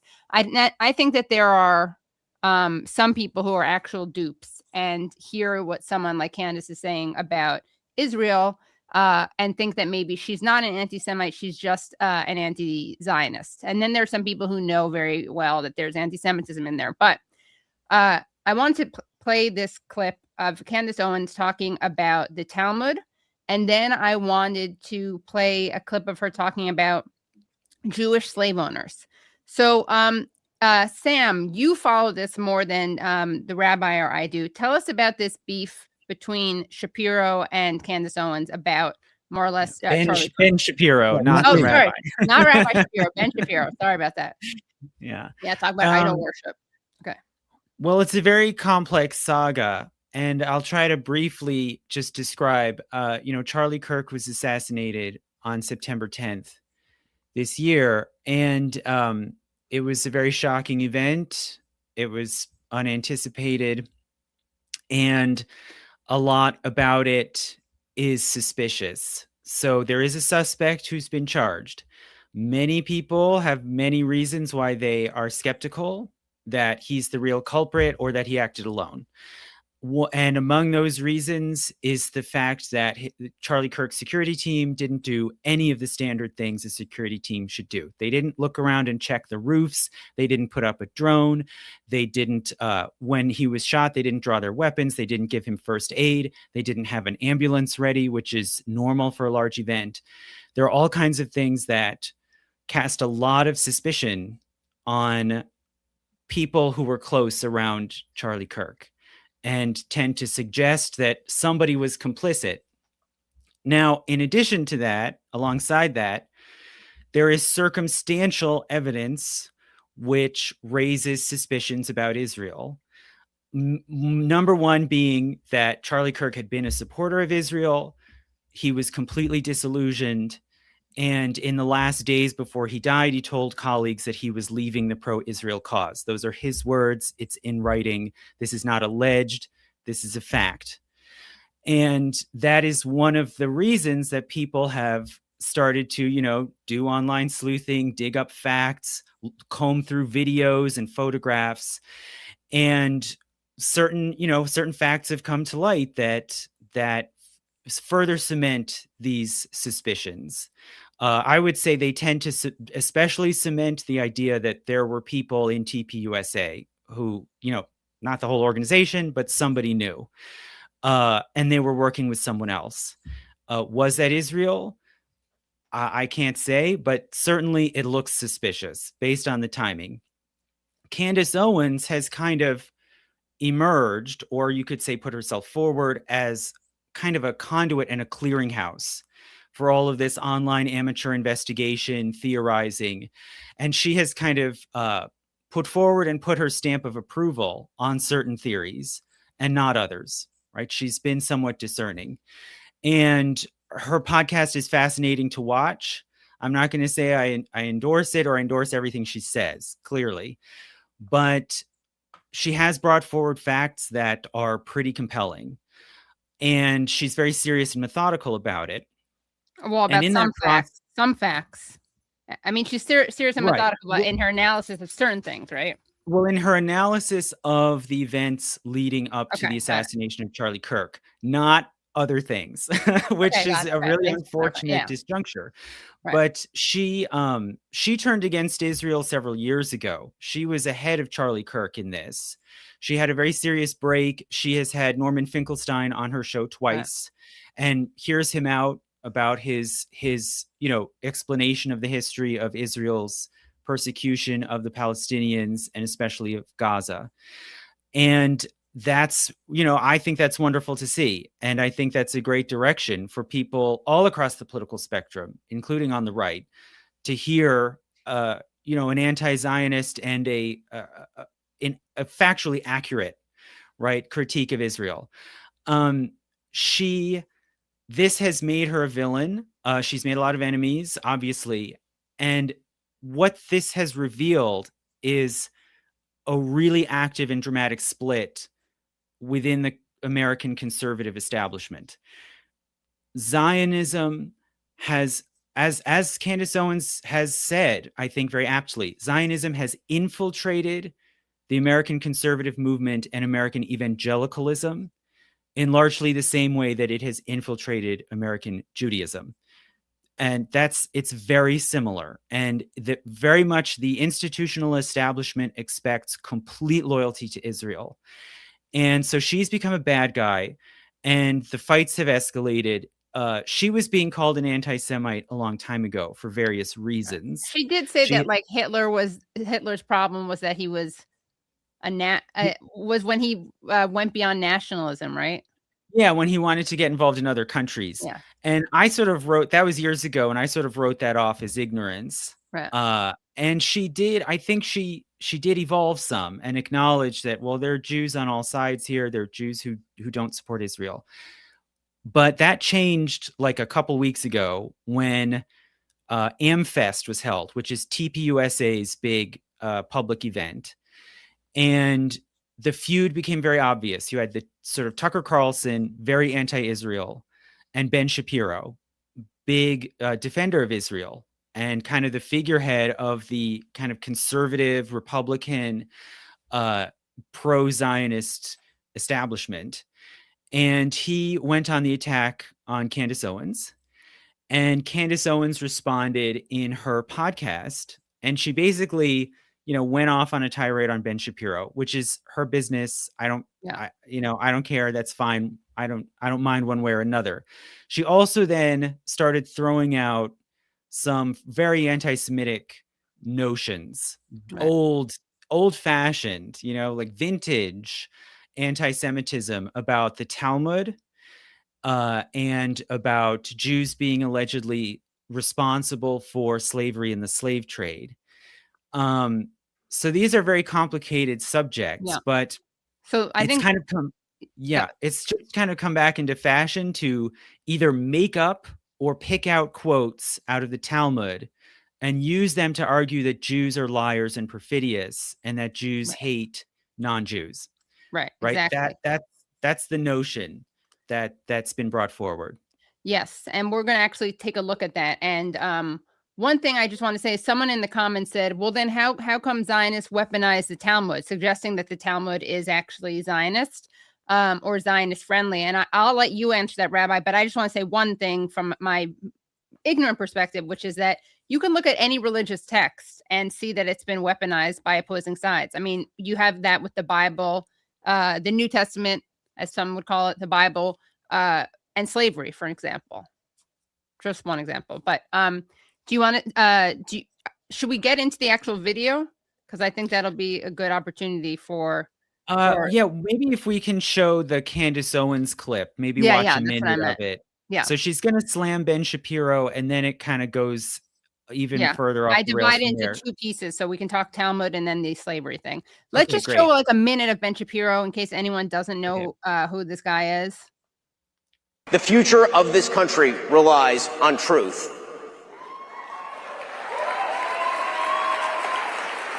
By the way, Rabbi, I have to say something. You, on one of the most viral appearances that you had on this show, was when I included a clip of you condemning, you were at a protest and you condemned Ben Gavir.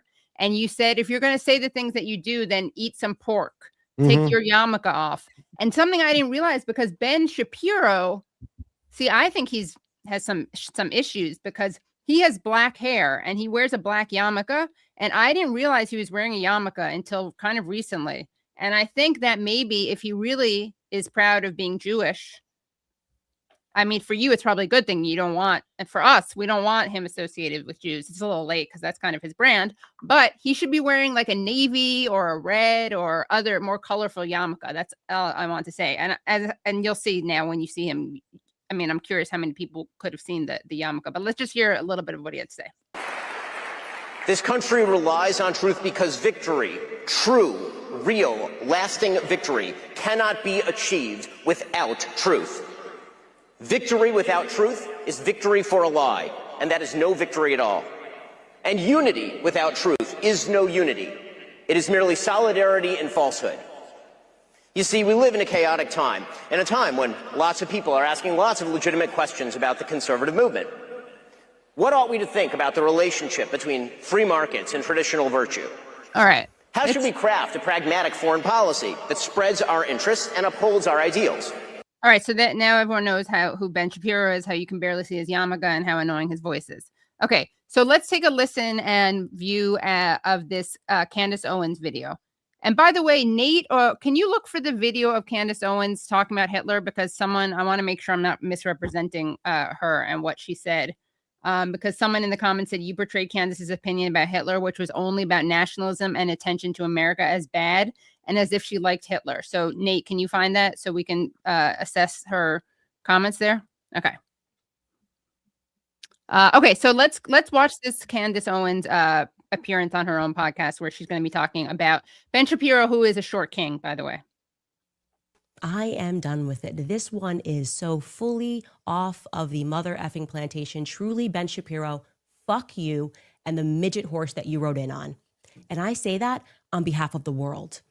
I know you're going to get applauded by Konstantin Kisin and Andrew Christ is King Clavin and all of the people, the men who have to keep applauding what you do like you're a 4-year-old to make you feel good. But the rest of the world can't stand you. You're obnoxious. You have absolutely no values that exist outside of the Talmud. You describe yourself as a Talmudic Jew, and I've learned what's in that Talmud, and I encourage other people at home to learn what is in that Talmud so that you know what Ben thinks of you, because he doesn't just hate me, he hates you too, white men. He hates all black people, okay? If he's following the rules of the Talmud, I mean, when I say hates, they think that we're animals, that they have a right to own us, that they have a right to make us worship them, that they have a right to lie to us, that they have a right to sue us and take everything that we have, that they have a right to deceive us, that they have a right to treat Charlie the way that he treated Charlie while he was alive, only to then try to defraud the population into thinking that he is somehow a part of his legacy, that he somehow cared about Charlie Kirk and cares to protect the people that are working at Turning Point USA. Goodbye, Ben. Goodbye. The question is, how much more money is Ben Shapiro going to spend to make people think that he's popular? How many more articles is his father going to write under a pen name, Hank Berrien of the Daily Wire, under the pen name Hank Berrien, as he wrote while Ben was at Breitbart, before he turned his back and betrayed them too, because that is his nature. He's one of these belly creatures, sliver on. The question is, how many more weeks and years do we have to keep pretending like Ben Shapiro is relevant? It's an open-ended question. Of course, what followed Ben Shapiro on stage is somebody who Charlie Kirk loved very much. And that's a reference to what followed Ben Shapiro on stage. Is that a reference to Tucker Carlson, Sam? I believe. I think so, yes. Yeah. Who he fought for to the very end against the Jewish donors who were pressuring him, some of them because Ben Shapiro insisted that they do. That is Charlie Kirk's true legacy, and that is Charlie Kirk's true friend, just as I was and am and will continue to fight and ask questions about who killed Charlie Kirk. Okay, so just a reminder, so it's Ben Shapiro on the one side and then Candace Owens and Tucker Carlson basically on the other. So before we get into something else that's really interesting that she said, Rabbi, anything you would like to respond to? I saw you go like this, hand on head, when she pulled out that book. Do you want to tell us about that book? Or anything else that she says about the Talmud? And I have the info about the book. I don't know much about the book, but I know about it's a book by August Rowling, published in 1871. Okay, yeah, I have seen such books. He was a Catholic priest who conducted a study on the Talmud that used racist pseudoscience that legitimizes anti-Semitism under the veneer of science. He fabricated quotes from the Talmud completely and mistranslated others. And this was proven by independent scholars in around 1884 after Rowling sued Joseph Block for libel after Block had claimed his study was nonsense. And then Rowling eventually dropped the suit. I have no doubt the anti-Semites online not only fabricate quotes, they actually fabricate books in the Talmud that don't exist. They quote a book called Liber David, which is Latin. There is no such book. Or God Shas. I never heard of such a thing in my life. That said, it's ironic because there are two things. Number one, the Talmud doesn't say that non-Jews are animals. The Bible says that God created Adam, from whom come Jews and non-Jews, in the image of God. That's what it says. Whether any given person is an animal or not depends upon his or her actions. Again, Judaism is a meritocracy. If you take a Jew who lowers himself and degrades himself spiritually, he can obtain the soul of a demon. Everybody chooses what their soul is, and everybody chooses their status.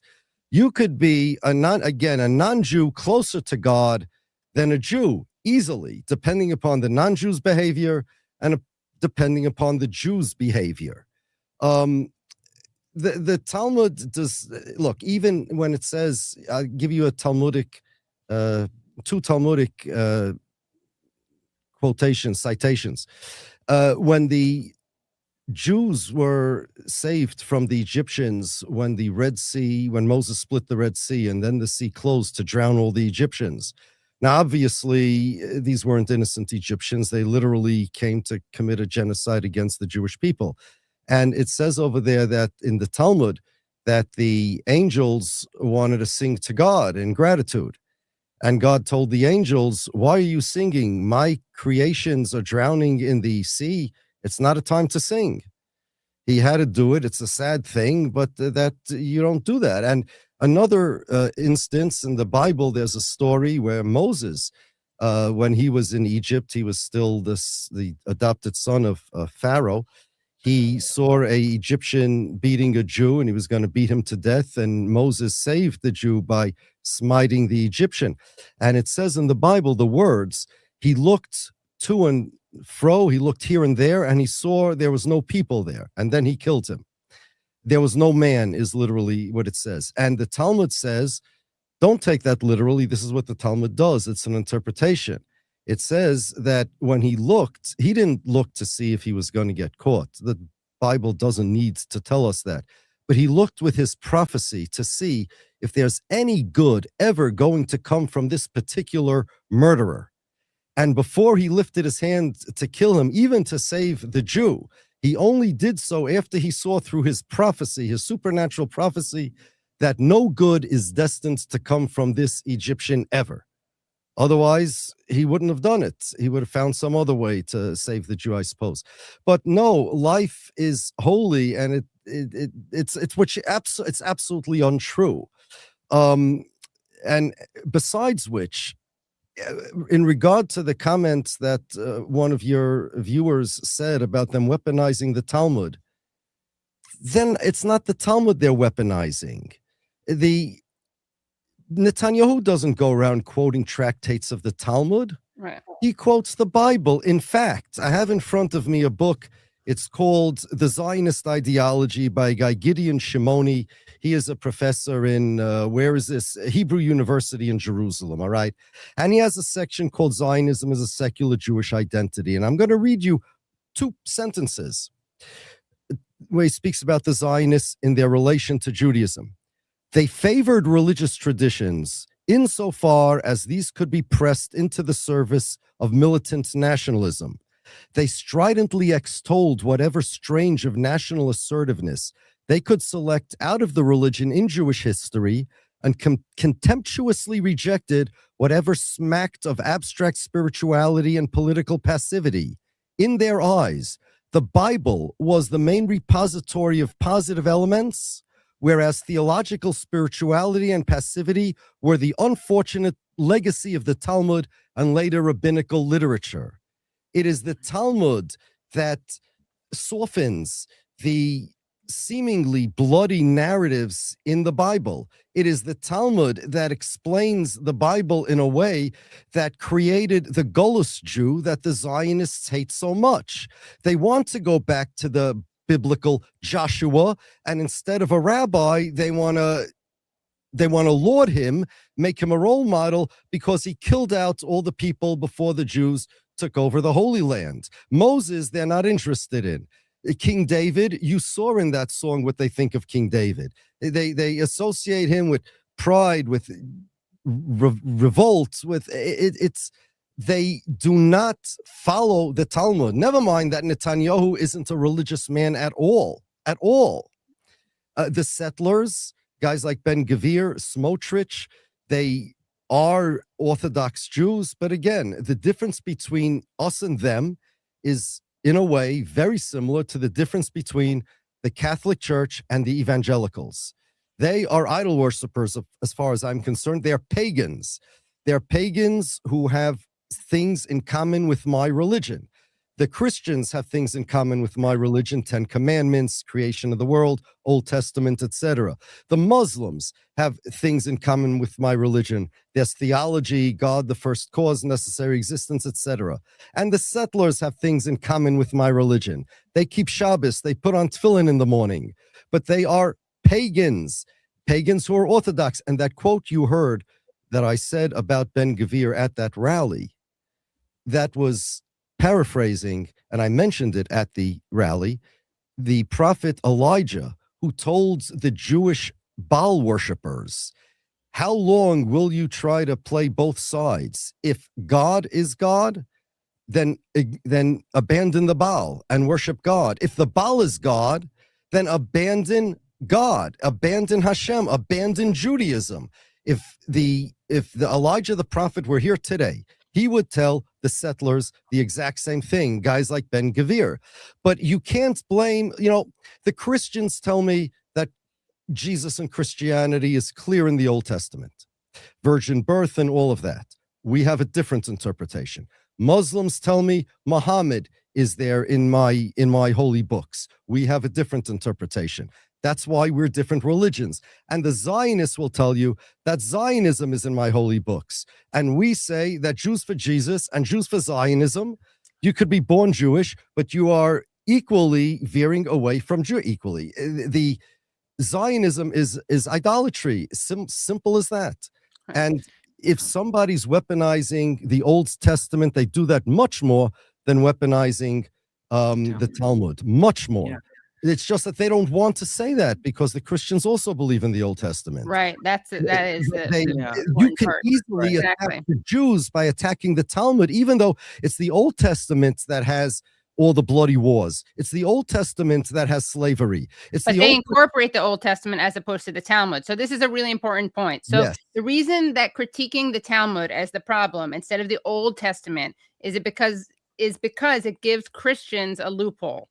It gives Christian critics of Zionism a loophole because Christians obviously, right, are based they see the Torah as the Old Testament, but they don't accept the Talmud. So Right. that's why the go-to for anti-Semites is the Talmud, is the exactly, Talmud. because that's what Yeah. makes the Yeah. Jewish religion the Jewish religion.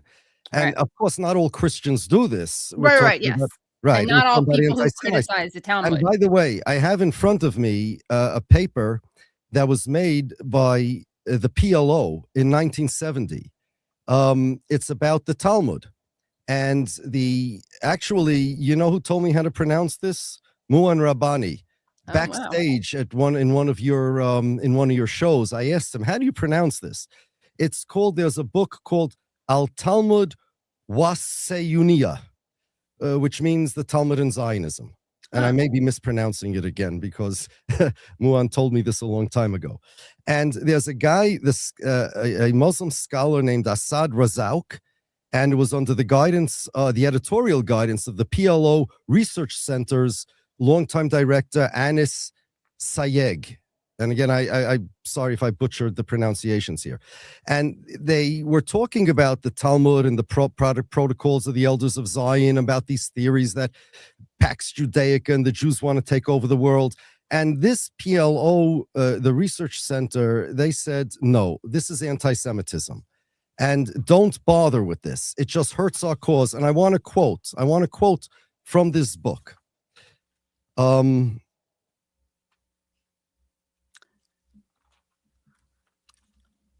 See, I didn't even realize you're so close to it, Rabbi, that I think this was very helpful. I'm like, okay, that's why they go to the Talmud. Sam, did you already realize this? Yeah, for sure. Okay, yeah, that's why they go to the Talmud, because that's not their not their material. That's just Jews' material, as opposed to the Old Testament, which they incorporate into theirs. I'm quoting from the Go ahead, Rabbi. I'm sorry. I'm quoting from the introduction to this book. The European tradition of anti-Semitism and hostility toward the Jews and oppressing them for religious or other reasons is a legacy with a weighty burden on the contemporary Western world. There are still European countries and peoples that sink to the ground under it and suffer because of it in a variety of ways, despite all the attempts to get rid of it and overcome it or to transcend it by means of a guilt complex. Now listen to this. Why should we, this from the PLO, why should we burden ourselves with such matters that harm our cause and disfigure its reputation and undermine its liberational and nationalist character? Disdain for facts will not serve our purposes at all.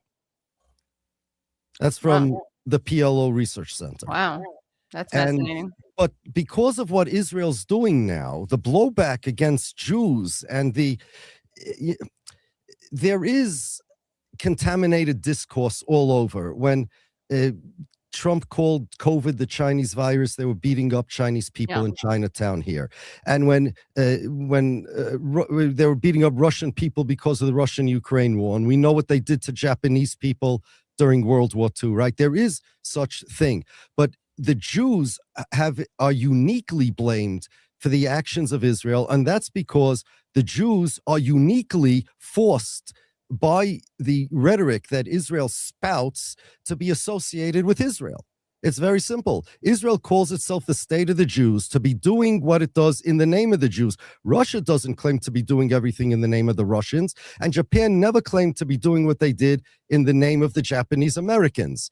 Aside from which, it is unforgivable about what Israel does, because there are people discussing this about how Jews are being blamed for what Israel does, and why should you blame the Jews for what Israel does? It's comparable to blaming the American Japanese for what Japan does. It's not, because if you want to blame the Israelis for what Israel does, American Israelis all over the world, because Israel's the one involved in this Gaza debacle, then fine. I'm not saying it's it's criminal, but that's comparable to blaming innocent American Japanese for what Japan does. But Jews have nothing to do with Israel. I'm not American Israeli. That's the thing. Israel has convinced the world that they are the state of the Jews. By the way, that's the worst thing for the Palestinians, because if Israel's the state of the Jews, then the Palestinians are foreigners there. If Israel's a democracy, the state of Israelis, or whatever you want to call the country, one person, one vote, then you have a one-state solution. But the whole idea, the whole thing that's causing this conflict is that Israel wants to be the state of the Jews. Like they said, the Jews, the nation of the Jews, want self-determination. They came to their ancient homeland. But Israel has nothing to do with the Jews. What do Australians have to do with Israel? Because they share a religion? That's not what Israel wants. Because Israel wants not only that the Jews are a nationality, not only are the Jews to Israel like Japanese Americans are to the Japanese. Israel speaks for the Jews. Japan is to the Japanese what Israel is to the Jews.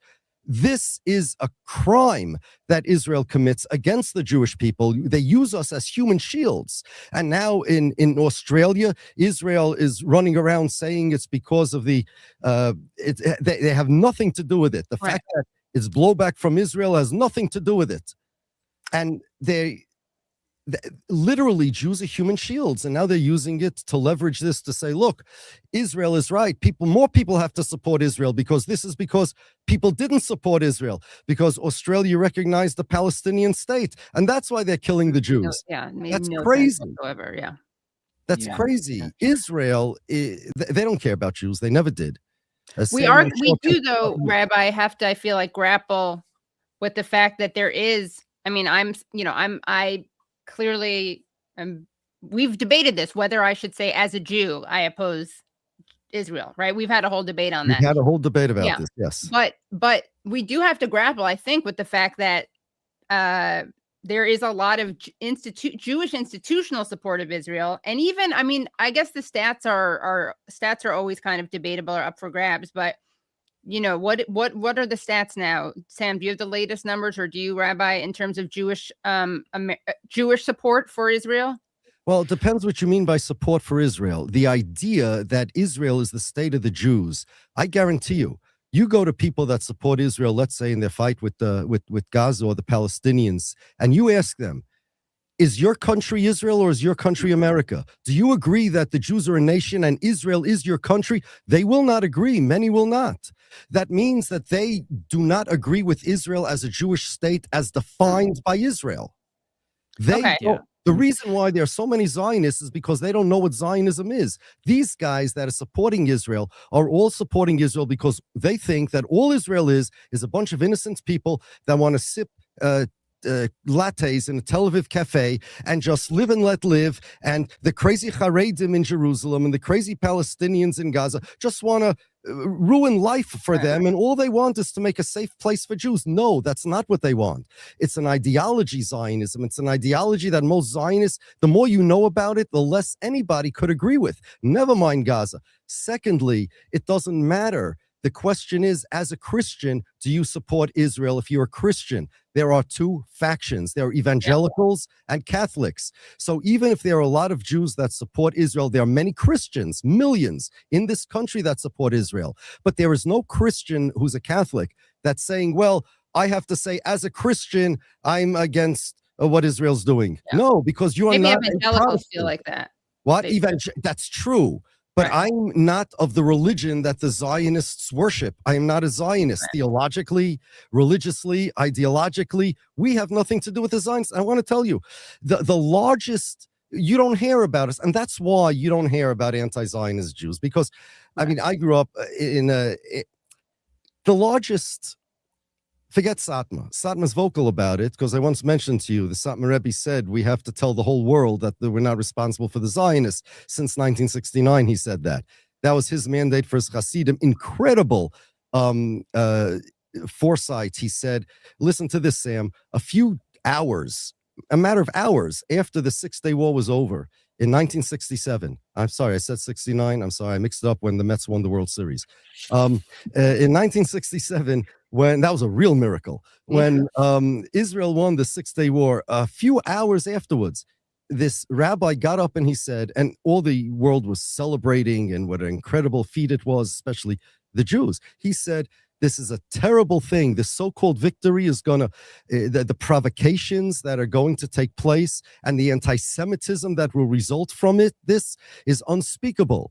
And therefore, it is a great mitzvah, a mitzvah for the Jews to tell the whole world that a mitzvah is in this context, it means a good deed. Good deed, yeah. It's a good deed. It's a merit. It's a great thing to do, to tell the whole world that the Jews have nothing to do with Israel and they're not our representatives, because they are, when people think that Israel is representative of the Jews, they transform into anti-Semites. This, he said, a few hours after Israel won the war in 1967.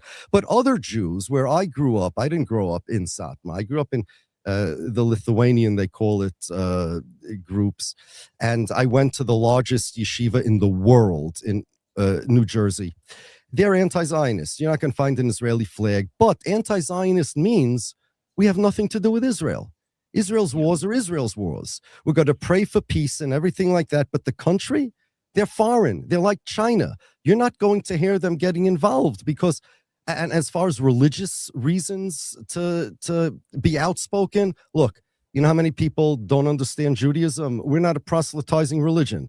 There's no reason for Orthodox Jews to go on podcasts and everything and tell the world, okay, let me explain to you about Judaism. It's not really Zionism. We don't do that.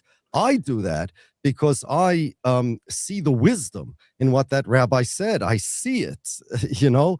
And so I also have studied Zionism for all of my adult life and much of my adolescent life as well.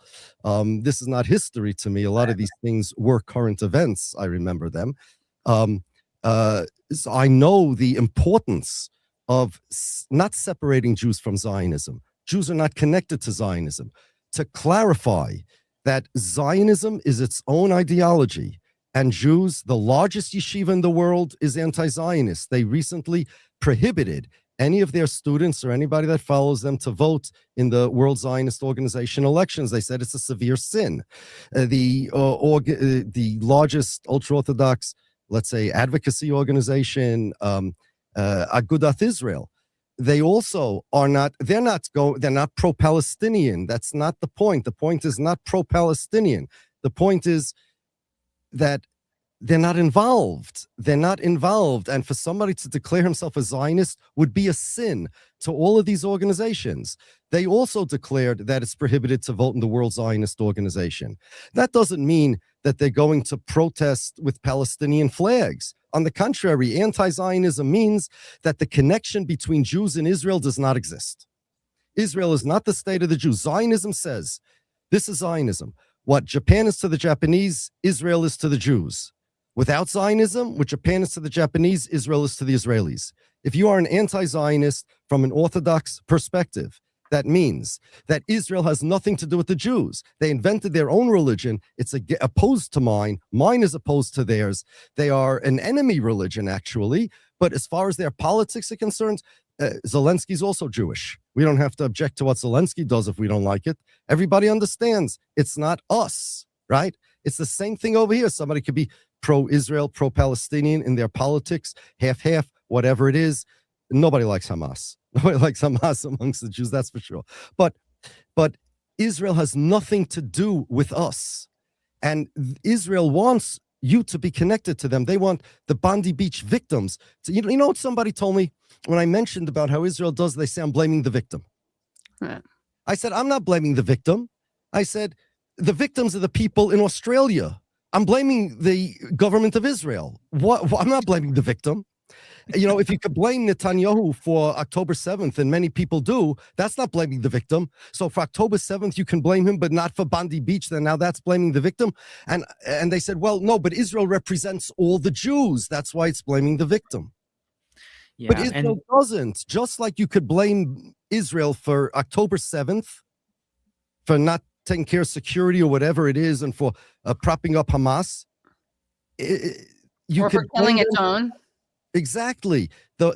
This is the result of Zionism, where anybody thinks that the people in Bondi Beach are connected to a foreign country, the perpetrators of that atrocity, who think that the Jews are connected to Israel because Israel calls themselves the Jewish state, and they say they speak for the Jews. And they say that the Jews are a nationality and they're their state and they exist to help the Jews. They bomb Gaza so the Jews should have a homeland. And these are and some of Jews actually have Israeli flags in their synagogues. Those are Zionists. But those are Zionists. They're not the non-Zionist Jews. It's completely different. It's a incredible danger for Jews. And then the Zionists go and say, well, if you talk like this, you're encouraging anti-Semites and you're encouraging Hamas. We have to stand strong with Israel. It's not true. It's the opposite. Anti-Semites don't go around quoting me. The anti-Semites go around quoting Zionists. David Duke wrote an article about me. And davidduke.com. If you Google David Duke and Yakov Shapiro, it'll come up. It's an old article. And he wrote that I'm a liar. When I say that Judaism is not Zionism, don't believe me. Don't believe me. Judaism is Zionism. This is what David Duke said on all the Nazi websites. They all say Judaism is Zionism. All the anti-Semites are saying this. Adolf Hitler said that the Jews are a nationality because the Zionists say so, and the non-Zionist Jews don't disavow the Zionist Jews. This is what Hitler wrote this in Mein Kampf. This creates anti-Semitism. Separating the Jews from Israel alleviates the synthetic anti-Semitism that's created by Israel. This is not classic anti-Semitism that they had in Europe. This is the same type of response that when they beat up Chinese people in Chinatown. This is synthetically produced anti-Semitism, political anti-Semitism, anti-Semitism that's unjustified, criminal, but predictable. Yeah, that's a good way of putting it. Unjustified, criminal, but predictable. Well, I actually want to, before you leave, Rabbi, I want to show a video that's related to this. So after the Bondi Beach massacre, Israel put a list of accounts, organizations, and people who are the worst anti-Semites in Australia. Caitlin Johnstone was at the top of the list, someone who's not anti-Semitic, but critiques the actions of the state of Israel and supporters. But also included is Anthony Lowenstein, an Australian anti-Zionist who's also Jewish. And we also have a video that of Jews. Okay, we also have a video. And again, this was a celebration of Hanukkah. 15 people were killed, including a Holocaust survivor and a 10-year-old girl.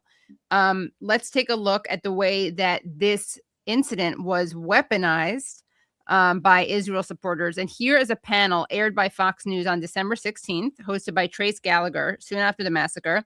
And it features LA Mom magazine founder Shirin Yadegar and the Chabad rabbi from Bel Air, Chaim Mentz.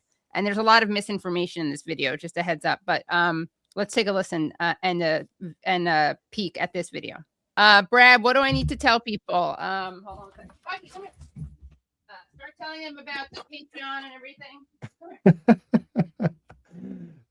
Yeah, I would just say that she needs to tell you about, if you are watching this live, you're in luck because you got to see all of this 3+ hour live stream with Rabbi Shapiro and Sam Biagetti. And to see the whole thing, if you're watching later, you can just on patreon.com. Oh my goodness. What in the world? Look at how cute he is. Look at that underbite. Oh my gosh. What is that the handkerchief? Is that a he Yeah. wanted down. Yeah. Is that a watermelon handkerchief? No, he has a watermelon and a keffiyeh we put together. This is a Christmas one. Oh, very nice. I couldn't find the Hanukkah, the blue and white Hanukkah one. I'm just kidding, yeah. Boy, now I normally, you'll never hear me say this, but I have a hankering to go revisit all of this backlogged Candace Owens material. I know. Because I'm like, boy, if Sam is pushing back on me, I'm questioning my understanding, because he's one of the people that I'm like, well, he comes with the receipts, so I need to make sure that I'm understanding it correctly. Yes. And there's one other thing I want to do, which is show people a cute thing of my dad and my friend Lena. Lena's kind of like a she's like my honorary goddaughter. I think that's a fair way to describe her, right? So I just want to show, I'm going to text you, Brad, can you like put these in I just have 3 individual photos I want to show. So Sure. Are you going to send them to me? yeah. So here's Okay. one. Okay. Brad, 1 second. This is a really cute thing, guys. Okay. So there's that. And then there is this. Okay. I'm gonna send you this. And thanks everyone for sticking around this long. Thank you so much. Yeah. Hope everyone's having a good holiday and New Year's Eve. 1 second. I have to show one more thing. Okay.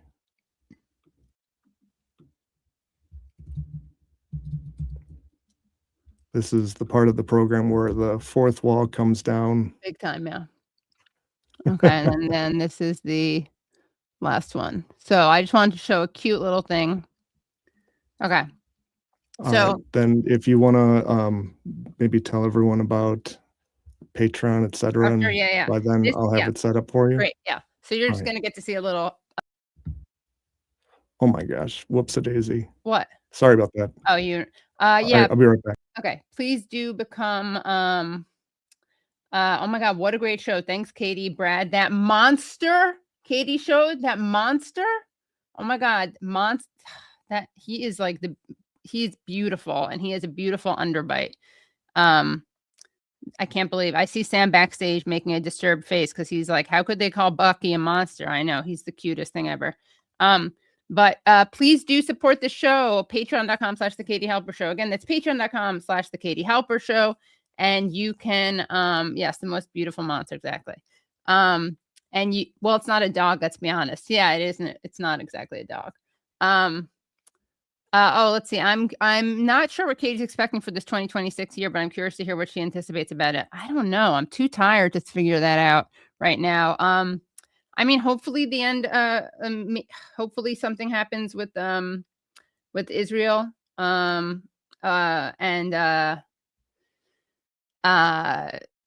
something good for the people of Palestine. That's I know that sounds ridiculous because I can't even figure it out. Partly it's because I'm also really tired and I'm sick. So no, I think that's a great thing to wish for. Yeah, of course. Yeah. Let's see. You wanna put up the photos that you mentioned? Oh yeah. So here's a cute, this is a little heartwarming because there's so much terrible stuff in the world. So here's my dad who looks like Einstein. And here is Lena, who's like my goddaughter. And she is so cute. And she loves my dad. She calls him, she has a dad, but she calls my dad the daddy. She calls him the daddy. And she goes to me, she's like, the daddy is cute. She goes, the daddy is cutest as hell. Have you seen that face? Have you seen that face? It's so cute. He's so cute. And she goes up to him and she's like, I need a squeeze. And she gives him a hug. Okay. So freaking cute. And then look what she got him for Christmas. She got him this ornament because she says it looks like him, which it does. Not maybe the features don't, but here's what she's talking about. Note he's wearing so my dad's like a real mad scientist, absent-minded professor. And so he wears, and he always wears like a jacket or a sports coat. And then he always has at least one book or one, like a bunch of papers book or both in his hands, and then glasses. And so here's the last image. You see, if you zoom in at on the bottom one, you can see here, indeed, he's wearing the blazer. He has the papers in one hand and the glasses. And then behind him is like 1/70th of his book collection. Yeah. I cannot tolerate so much cuteness. Yeah, I mean, it's ridiculous. We'll also show another time an adorable video of her and Bucky. We have to show that video of her making up a story about the Bucky. She had like a nature book. She was just like making up a story, and I asked her if she could tell me a story about Bucky. And so she's like looking at, and her mom was sitting next to her, trying not to laugh, because she's looking at her book that's like a book of photos. And so it's just random. It's like, the Bucky, my dog's Bucky, she loves Bucky. She's like, the Buckies like outside. They live in warm weather. When the winter comes along. I was impressed by her imagination. Like the fact that, I mean, I don't, just anecdotally, when I've taught kids and you would give them that sort of like an exercise to do, I often found that the ones that read the most were the ones that like needed to ask for a new piece of paper to like keep going. Because when she was making up that story, like there were chapters. Oh yeah. We'll show that another time. Yeah, we should do Patreon only behind the scenes. Yeah, we should have a Lena AMA with Lena. Yeah. Someone says your dad reminds me of an old school professor. Yes. Can tell you're your father's daughter. I see the resemblance. Oh yeah, we'll have to do that another time. We look so much alike. I'm sorry. Someone wrote my father died in 96. I'm very sorry. And I'm so sorry for everyone who's I know Prem Tucker made a really nice point last week about how, it's the holidays and it's really can be hard for people, and especially people who have lost people around the holidays. But even if not, I know the holidays really make people miss people. And so I do want to say something about how I am hoping that everyone is okay out there. If you feel lost in the world, I don't mean to minimize or pretend like I have a mental health degree or anything, but I do think that it's nice to try to volunteer. I mentioned that last time, right? There's so much stuff that you can volunteer with, like especially here, if you live in the States, there's, depending on where you live, but there's so many people who are undocumented who need help. There are mutual aid organizations that you can join. There are like kids who need tutoring. Just reaching out in any number of ways. Yeah. There are animals who, so again, I don't mean like there's a systemic thing happening. Oh yeah. I mean, they've even coined the term, the loneliness epidemic or whatever. Yeah. I mean, yeah. I love to volunteer, but I can't stand people. So do it to volunteer with kids. Or dogs or cats. Sorry, that's what I meant. Not kids are people. You just really do it with kids. Yeah. Someone said dad died 15 years ago. I miss him every day. He volunteered a lot. Yeah, I honestly think that I've said this before. I sometimes think it's so like the loss of your parents is so hard. I can't believe it's like built into life. I'm very lucky. My parents are alive. I got to meet 3 of my 4 grandparents. But people's parents, your parents won't. Well, now I sound like I don't want to be a downer. Anyway, obviously, hopefully, because you want your, parents want their kids to outlive them. So hopefully we all do, unfortunately, experience the loss of parents and of loved ones. And so definitely, my heart goes out to anyone who is dealing with that or has people who are sick in their lives, or anyone watching who is sick. So I don't know if it would apply to anyone else except for myself, or if it would help anybody else, but sometimes for me, it helps me to think about how, in a lot of ways, I feel like you can't have everything has a beginning and an end, and you can't have the good without the bad, or the sweet with sour, and the degree of good is also proportionate to the degree of sour. So you know, if it's a loss Why he that you feel really deeply, it could be because there was so much good there. Yeah. Um, Yeah. and yeah, and if Um, you try and avoid that, then you avoid all that good. yeah. Yeah, it's true. One other thing. Oh, okay. Let's see. Making sure that I'm not too late in this message. Oh, I there's some more things that I want to read. Sorry. Uh, let's see. I feel like I need to. Let me just read some of the things that I didn't read. Elliot ZP super sticker. Thank you so much. Yabbits with gratitude. Thank you, Yabbits. Sparky, in 1492, the Ottoman Empire sent ships to rescue Jews from the Spanish Inquisition. Contrary to popular belief, Jews and Muslims have not been fighting each other for thousands of years. So important to know. This is not like some age-old dispute over religion. Zionism places man before God. Judaism places God above man.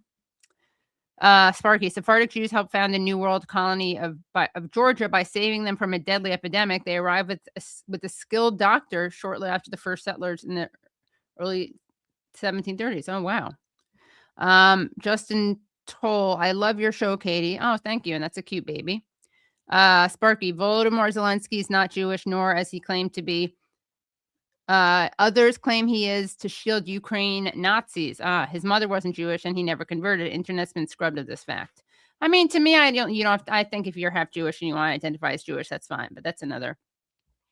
Okay. The eschatological Christian Zionists, such as Ambassador Mike Huckabee, are particularly problematic. Yeah, understatement. Hello, I'm a Palestinian, and I want you to know that we don't hold the Jewish people or religion for what Zionists do. Thank you so much. That takes a lot of patience and generosity, honestly.